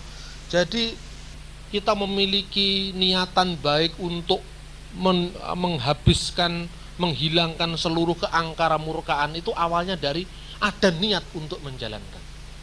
Makanya Raden Said alias Sunan Kalijogo dulunya adalah seorang begal. Seorang begal itu yang rampok, yang ya rampok itu banyak, Pak. Itu cuma 1 atau 2 orang itu. Kalau ada orang datang membawa tas besar gitu, mana? Duitnya mana? Gitu loh. Ya preman jalanan itu loh kira-kira. Bonek itu bagus, bonek itu ini Persebaya itu, bukan jelek. Kira-kira seperti itu. Nah kemudian dia ketemu dengan yang namanya Sunan Bonang. Ini saya cerita, tidak semuanya mengandung historis. Tadi kan saya katakan ada folklore, ada mitos, tapi itu yang dipenting dibalik yang dimitoskan itu apa? tiba-tiba Sunan Bonang itu mau dirampok sama Raden Said atau Berandal Eko Joyo ini. Apa yang kamu cari, anak muda? Saya ingin semua perhiasan, semua yang kamu punya. Kamu lihat itu loh. Nah, katanya. Di situ ternyata pohon itu loh, buah kolang-kaling yang bisa dibuat es campur itu ditunjuk sama Sunan Bonang, tiba-tiba menjadi emas, berlian, dan permata. Langsung dia menyembah Sunan Bonang. Sunan, saya sudah tobat, saya sudah kapok, saya ingin mengikuti Tuhan. Oke, kalau kamu ngikuti saya, tunggu di kali ini sampai saya datang. Menurut cerita dia menunggu di sungai itu 40 tahun. Baru setelah itu dia menjadi Sunan Kalijogo, karena Jogo Kali 40 tahun. Nah ini. Nah persoalannya sekarang saya tanyakan, itu di buku saya yang berjudul Religi dan Religius Bung Karno saya bahas. Pertanyaannya, Sunan Kalijogo ini jadi Islam kapan membaca syahadat? Tidak perlu syahadat. Syahadat itu di hati. Yang penting ngelakoni. Inilah pengaruh Buddha terhadap agama Jawa. Jadi tidak penting, teori itu tidak penting. Kamu ngomong asyhadu alla ilaha illallah, lah itu hanya ngomong di bibir. Yang penting kamu melakukan. Karena ngelmu itu kelakone kanti laku. Yang penting lakone. Orang lebih suka berbicara jalan ketimbang menjalani. Buddha menekankan yang penting kamu melakukan. Membunuh setiap keinginanmu dengan kekuatanmu sendiri. Nah, itu bedanya. Kalau di Kristen bukan seperti itu. Bukan dengan kekuatan kita, tetapi Allah yang bekerja melalui kita kan gitu. Kalau di Buddha itu mengoptimalkan kekuatan diri sendiri untuk menghilangkan apa? Keinginan nafsu, sampai kita mengalami yang namanya nibbana, yaitu nirwana. Itu. Ada cerita lagi, non-teisme ini. Suatu saat seorang murid bertanya kepada Sang Buddha, Bante, katanya, apakah dunia ini siapa penciptanya? Apakah ada pencipta dunia ini? Buddha mengatakan gini, ini. Siapa pencipta dunia ini? Buddha mengatakan, wah kalau gitu, dunia ini terjadi dengan sendirinya. Kamu tersesat. Wes tinggal ngalih. Jadi kamu jangan berspekulasi tentang Tuhan. Nah, ini mempengaruhi orang Jawa, podo gak aruwe, oh engkel-engkelan, wis ngaliyo podo aruwe. Itu loh orang Jawa yang penting ngelakoni. Jadi sebetulnya pandangan Jawa itu lebih banyak dipengaruhi Hindu, Buddha, kemudian diislamkan. Tapi pengaruh Buddhanya lebih kuat saya kira. Nah ini, saudara-saudara, itu yang paling penting antara perbedaan agama Buddha dan agama Kristen dan Islam. Kalau Hindu agak lain. Hindu itu masuk masalah teis, tapi bukan monoteis, tapi monisme. Kalau politeisme itu Tuhannya banyak, tapi monisme bukan sekedar dia yang satu. Tuhan, alam, manusia itu semua satu. Itu kalau Hindu, namanya monisme. Kalau di Jawa jadi manunggaling kawula Gusti. Makanya tatkala Siti Jenar mau ditangkap sama Sunan Giri, dia ditanya, kamu tangkap yang namanya Syekh Siti Jenar. Syekh Siti Jenar mau ditangkap. Lalu, Assalamualaikum. Waalaikumsalam. Tuan, saya disuruh menangkap yang namanya Syekh Siti Jenar. Di sini tidak ada Siti Jenar. Yang ada Tuhan Allah. Lapor sana kepada pemimpin para wali songo. Tidak ada Siti Jenar. Datang. Sinuwun, endi Siti Jenar? Boten wonten Siti Jenar sing wonten Gusti Allah. Cekelen Gusti Allah. Datang lagi, tangkap Tuhan Allah. Tuhan, saya disuruh menangkap Tuhan Allah. Di sini tidak ada Tuhan Allah. Yang ada Syekh Siti Jenar. Balik lagi. Waduh, pimpinan para wali bingung. Apa dia katakan? Di sana katanya tidak ada Tuhan Allah. Yang ada Siti Jenar. Tangkap sekaligus Siti Jenar dan Gusti Allah. Ditangkap. Akulah dia. Nah, ditangkap dia. Jadi karena diriku dalam pengertian Atman, jiwa terdalam dari manusia, itu sama dengan Tuhan. Seperti percikan-percikan api dengan bara api maha besar. Seperti sungai-sungai yang mengalir di samudra. Itulah yang namanya monisme. Jadi Tuhan tidak menciptakan dunia. Tuhan itu membuat dunia ini dari dirinya sendiri. Maka namanya bukan prinsip kalau di dalam istilah filsafat ketuhanan penciptaan dari tidak ada menjadi ada, tapi panteisme di mana-mana itu ada Tuhan, dan proses terjadinya alam ini melalui emanasi. Emanasi itu dalam bahasa Jawanya ndelewer. Jadi artinya pendeleweran. Kenapa saya katakan pendeleweran? Itu seperti ini loh. Tahu nggak? Apa ini namanya yang gini-gini apa? Binatang yang punya, bukan kelelawar. Kalau bahasa Jawanya kolomonggo itu. Laba-laba. Saya itu bahasa Indonesianya sangat dipengaruhi Jawa Timuran, repot ya. Itu seperti laba-laba, itu membuat rumahnya itu dari ingusnya yang keluar dari dirinya sendiri. Itulah emanasi. Di dalam pandangan Hindu, alam ini adalah pendeleweran dari Tuhan, pengaliran dari zat Tuhan. Jadi satu zat adanya dengan Tuhan. Makanya Syekh Siti Jenar mengatakan di sini tidak ada Siti Jenar, yang ada Allah. Ini monisme. Ini perbedaan agama-agama seperti itu. Jadi ya terserah Anda mau menilai seperti apa, tapi ini yang ilmunya seperti itu, supaya kita bisa paham yang lain seperti apa. Nah, sehingga kalau Anda mengatakan kepada orang Buddha, wah bertobatlah, ya saya sudah tobat. Nah, tobat itu apa? Ya batin saya, apa itu diri saya sudah melawan segala kecenderungan yang tidak sesuai dengan kaidah hidup yang saya anut. Jadi terima Yesus. Loh, untuk apa terima Yesus? Kita bisa menjadikan diri kita seperti Yesus. Kira-kira seperti itu. Jadi membuat diri kita sendiri itu melawan segala kecenderungan, karena dunia ini kan maya, dunia ini ilusi. Dan kita menuju kepada hakikatnya. Kira-kira seperti itu. Nah, ini tentang Buddhisme. Terus, tidak semua orang punya keluasan kemampuan untuk mendalami secara detail tentang budaya dan bahasa dan beberapa hal lainnya. Apa yang harus kita perbuat secara konkret sebagai anak dan saksi Kristus? Yang kedua, tidak jarang juga dengan segenap keterbatasan kita dalam mendalami histori sejarah dan untuk mendukung kebenaran, kita sering terpojok oleh serangan-serangan tekanan-tekanan yang ada. Apa cara yang paling strategis untuk menangani hal tersebut? Pertanyaan yang kedua, menghindarlah kalau itu tidak bisa kita kuasai. Saya kira lebih baik begitu. Dan arahkan pada hal-hal yang Anda kuasai. Sebab agama itu tidak hanya berbicara soal konsep. Agama itu berbicara hal yang utuh. Manusia ini secara utuh. Nah, kemudian memang tidak semua orang memiliki kemampuan untuk mendalami secara detail budaya, bahasa, dan sebagainya. Makanya itu kan ada segmentasi. Ya, pemilahan lah kira-kira segmen kita itu di mana gitu loh. Kita bicara tentang Islam pun tidak seragam. Bicara tentang Kristen pun tidak seragam. Misalnya kalau Anda berbicara kepada orang Islam yang pandangannya sangat pesantren ya, santri ya, tentu hal-hal yang saya katakan tadi sangat relevan.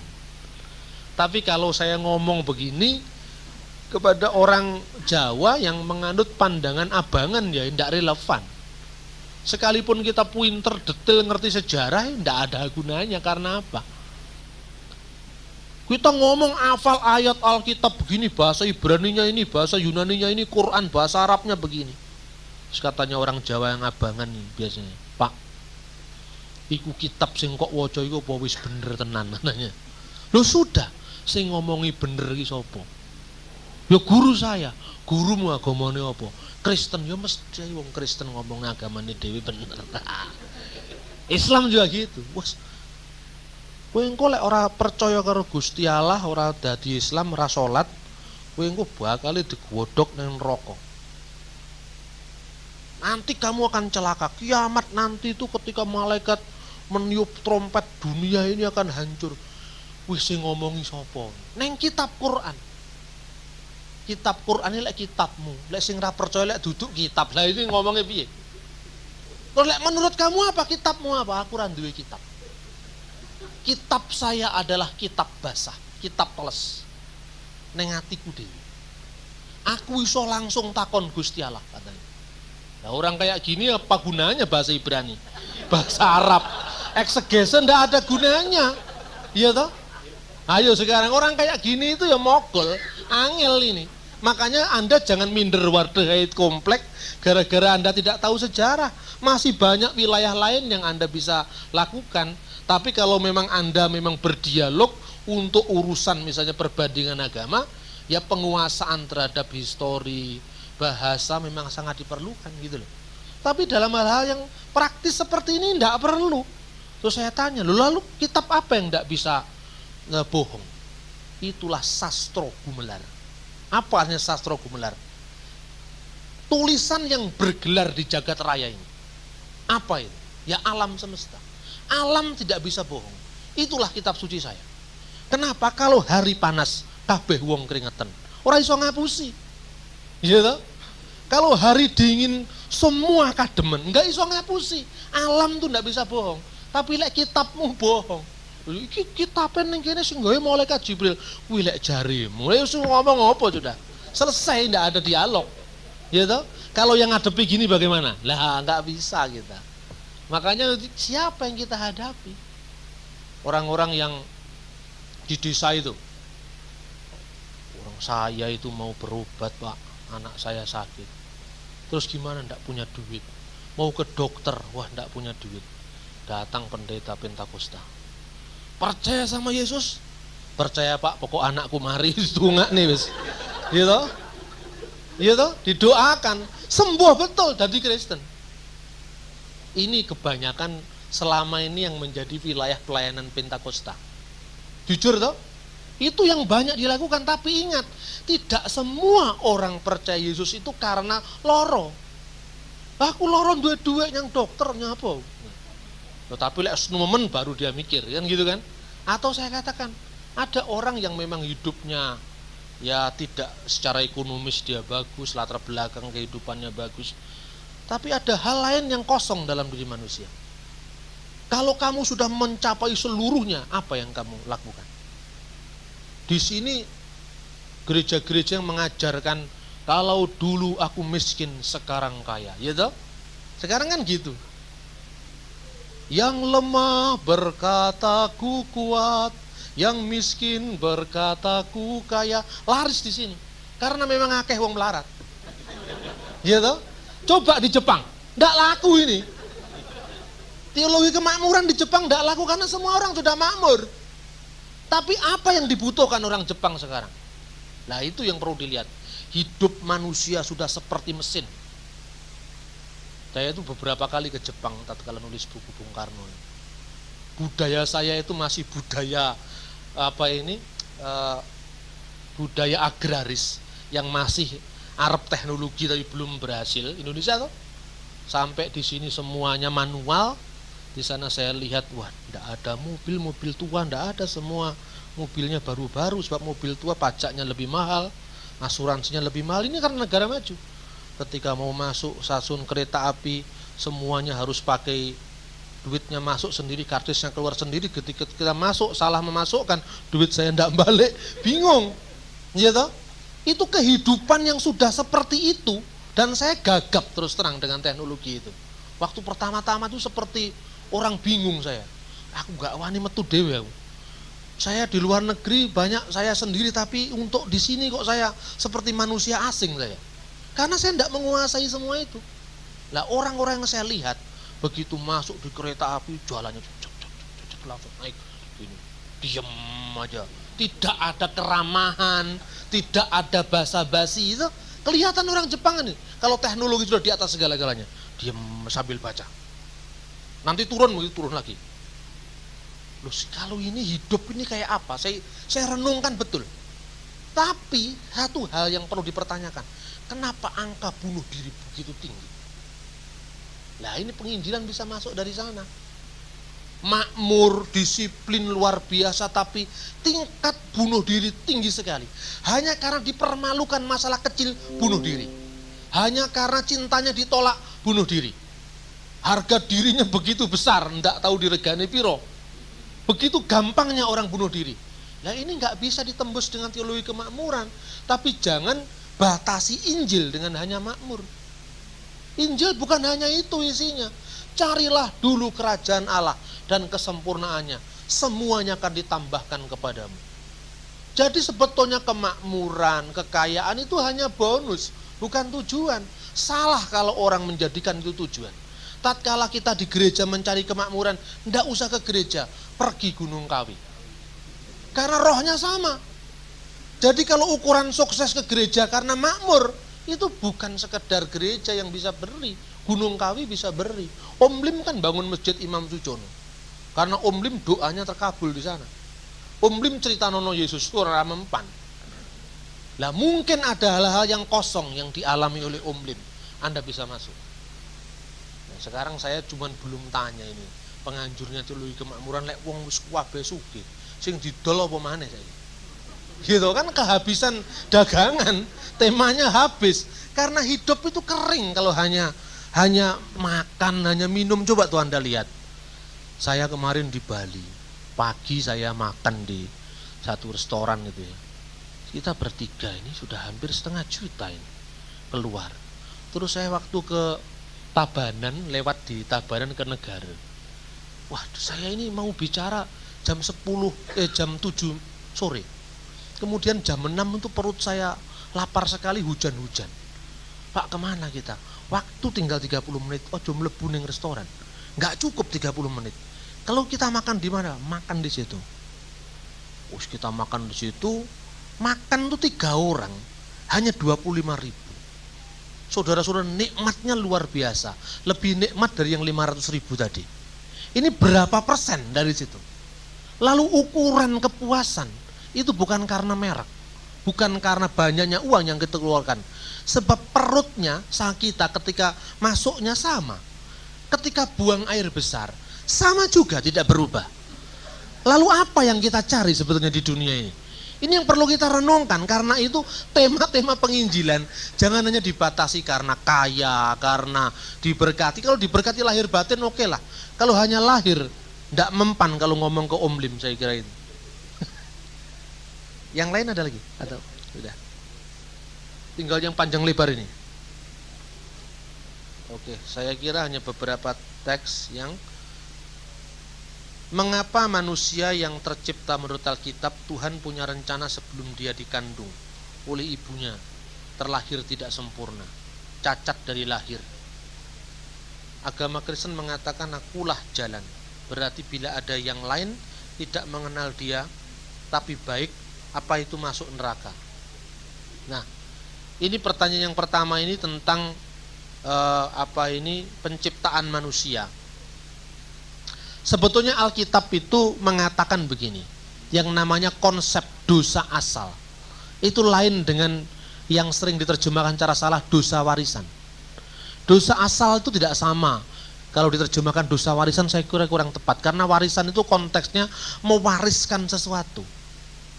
Ya bukan dosanya Adam yang kita tanggung, tapi akibat dosa Adam yang kita tanggung. Gitu loh. Jadi manusia lahir dalam kelemahan itu sudah jelas, siapapun nggak bisa mengingkari masalah itu. Itu yang pertama. Sehingga seringkali terjadi kesalahpahaman, manusia lahir tidak sempurna atau cacat dari lahir. Itu bukan dalam pengertian ya, semua Tuhan itu diciptakan semua baik.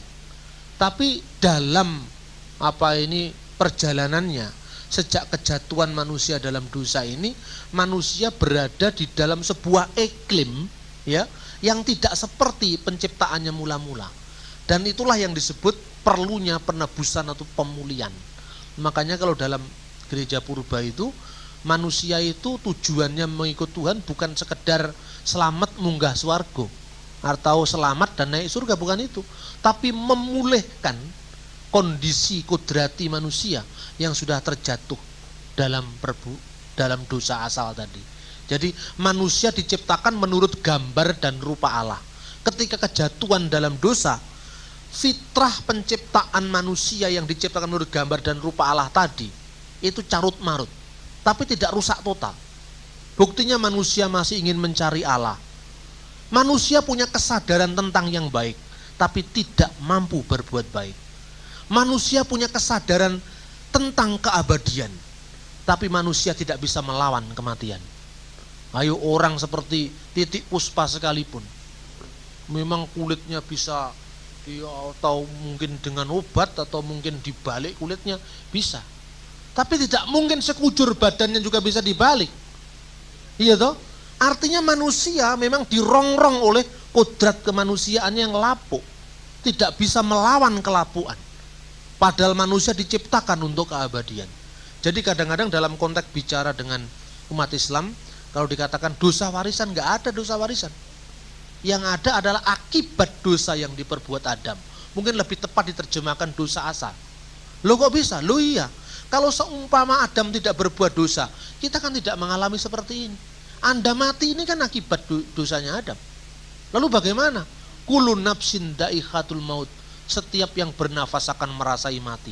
Dalam iman Kristen mengartikan kematian ini baik kematian jasmani, kelapuan kita, dan kematian rohani terhilang dari Allah. Itu maknanya. Kemudian, akulah jalan dan kebenaran dan hidup, barang siapa yang percaya kepadaku, tidak seorang pun yang sampai kepada Bapa kalau tidak melalui aku. Kalau berarti orang yang tidak percaya Yesus masuk neraka semua. Kita tidak bisa mengatakan seperti itu. Kalau dalam gereja purba itu ada adagium yang menarik. Saya tahu keselamatan ada di mana, tapi saya tidak tahu keselamatan tidak hadir di mana. Jadi kita tahu itulah jalan keselamatan Yesus. Tapi apakah kita bisa menyimpulkan orang yang baik tapi tidak mengenal Yesus kemudian binasa? Itu bukan hak kita. Itu haknya Allah Subhanahu wa taala, bukan haknya kita. Sebab yang kedua, logos itu tidak hanya terbatas pada kemanusiaan Yesus. Anda bisa pahami tadi kan, sebelum Abraham jadi aku ada. Justin Martyr, seorang bapak gereja awal, mengatakan, setiap orang tahu Yesus adalah firman Allah yang abadi dan kekal. Setiap orang yang hidup dari sang firman, dia akan diselamatkan, sekalipun dia tidak menyadari bahwa itu yang dilakukannya. Sang firman itu dalam pengertian apa? Dia menghidupi dirinya dengan sang logos, tapi karena sesuatu hal, dia tidak mengenal dia secara benar. Dan iman itu muncul dari berita. Kalau beritanya kabur saja bukan salah yang nolak. Misalnya, orang Kristen ditanya, saya tuh sebetulnya cinta Yesus, saya cocok kalau saya baca ajaran-ajarannya, oke, saya ingin seperti dia. Tapi yang saya tidak bisa terima itu loh, bagaimana mungkin kok Tuhan beranak? Nah, itu misalnya. Terus Kristen mengatakan, di Alkitab ya gitu itu, nggak gelem ya sekarepmu, masuk neraka gue. Nah, orang kayak gini menolaknya karena memang dia kritis, orang ngerti takon kok diseneni. Ya wes, orang gelem jawab, aku pengen ngerti, aku wis ngerti Yesus itu baik, saya tahu ajarannya dan saya cocok, saya ngikut dia. Tapi Gusti Allah kok mana ora iso nampa. Kowe engko lek dihukum Gusti Allah ora peduli aku. Wong aku duwe utekku diciptakne Gusti Allah, mosok Gusti Allah mana. Terus yang pokoknya begitulah, ini kan bondo, pokoknya ini tidak bisa dipertahankan lagi. Iman timbul dari berita, dan berita tak sabda Kristus. Kalau beritanya kabur, iman seperti apa yang timbul? Jadi tidak begitu gampang kita menghakimi orang lain. Bagi saya, bahwa Yesus itu bukan sekedar sosok fisik kemanusiaannya, tapi Yesus adalah firman Allah yang mungkin juga dia berkarya pada agama-agama lain tanpa saya tahu bagaimana cara berkaryanya, dan itu adalah rahasia Allah. Sebab kenyataannya banyak orang yang secara fisik, sakramental, setiap minggu masuk gereja, tapi kehidupannya tidak lebih baik daripada orang di luar gereja. Siapa yang bisa menjamin? Padahal Yesus mengatakan, kalau hidup keagamaanmu tidak lebih baik dari ahli Taurat dan orang-orang Farisi, kamu tidak bisa melihat kerajaan Allah. Delok toknya nggak iso, Pak. Apa yang melebuin persoalannya kan gitu kan. Loh ini, makanya sekarang orang Kristen juga ditantang untuk bagaimana dia menjadi surat-surat Kristus yang hidup, yang terbuka. Jadi sepinter apapun seteolog, sepinter apapun para teolog yang hafal kitab suci, sebetulnya kita ditegur oleh orang Jawa ketika kita harus disuruh melihat kitab teles tadi. Yang terlihat ini tidak bisa bohong. Ada benernya. Sebab saya katakan kepada mereka, itu betul yang kamu yakini. Tapi itu hanya bagian dari apa yang saya yakini. Bukan satu-satunya yang saya yakini. Lah kok bisa begitu? Iya. Alkitab juga mengatakan, langit menceritakan kemuliaan Allah dan cakrawala memberitakan pekerjaan tangannya. Hari meneruskan berita itu kepada hari dan malam kepada malam. Tidak ada suara, tidak ada kata, tapi gemanya sampai ke ujung-ujung bumi. Artinya apa? Langit ini so cerita. Makanya Dul Sumbang ngomong, kalau bulan bisa ngomong. Jadi kalau bulan itu bisa ngomong, dia bisa cerita, sing nyiptakne itu Gusti Allah. Berarti alam semesta ini pun menyaksikan siapa Allah.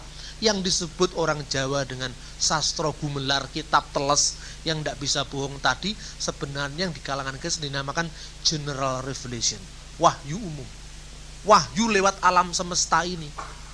Tapi menurut orang Kristen lagi, wahyu umum ini tidak cukup. Karena apa? Manusia telah jatuh ke dalam dosa. Makanya manusia ingin yang abadi, tapi tidak bisa melawan usia tua, tidak bisa melawan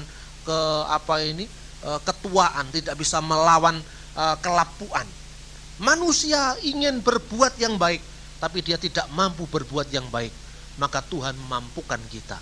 Tatkala kita menerima bahwa Yesus adalah penebus kita, karena Dia yang mengerjakan keselamatan itu di dalam diri kita, sambil kita juga siaplah kerjakanlah keselamatanmu dalam takut dan gentar. Tetap kerjakanlah keselamatanmu dalam takut dan gentar. Tapi Allah lah yang mengerjakan juga dalam diri kita. Jadi bukan kemudian kita pasif sama sekali, bukan. Saya kira itu. Dan pada kali kedua ini sudah ada judul. Yang pertama belum ada judul, yaitu Forum Pendalaman Iman atau disingkat FPI. Shalom Alaikum. Tapi bukan Front Pembela Islam, Forum Pendalaman Iman. Nah, mungkin bagi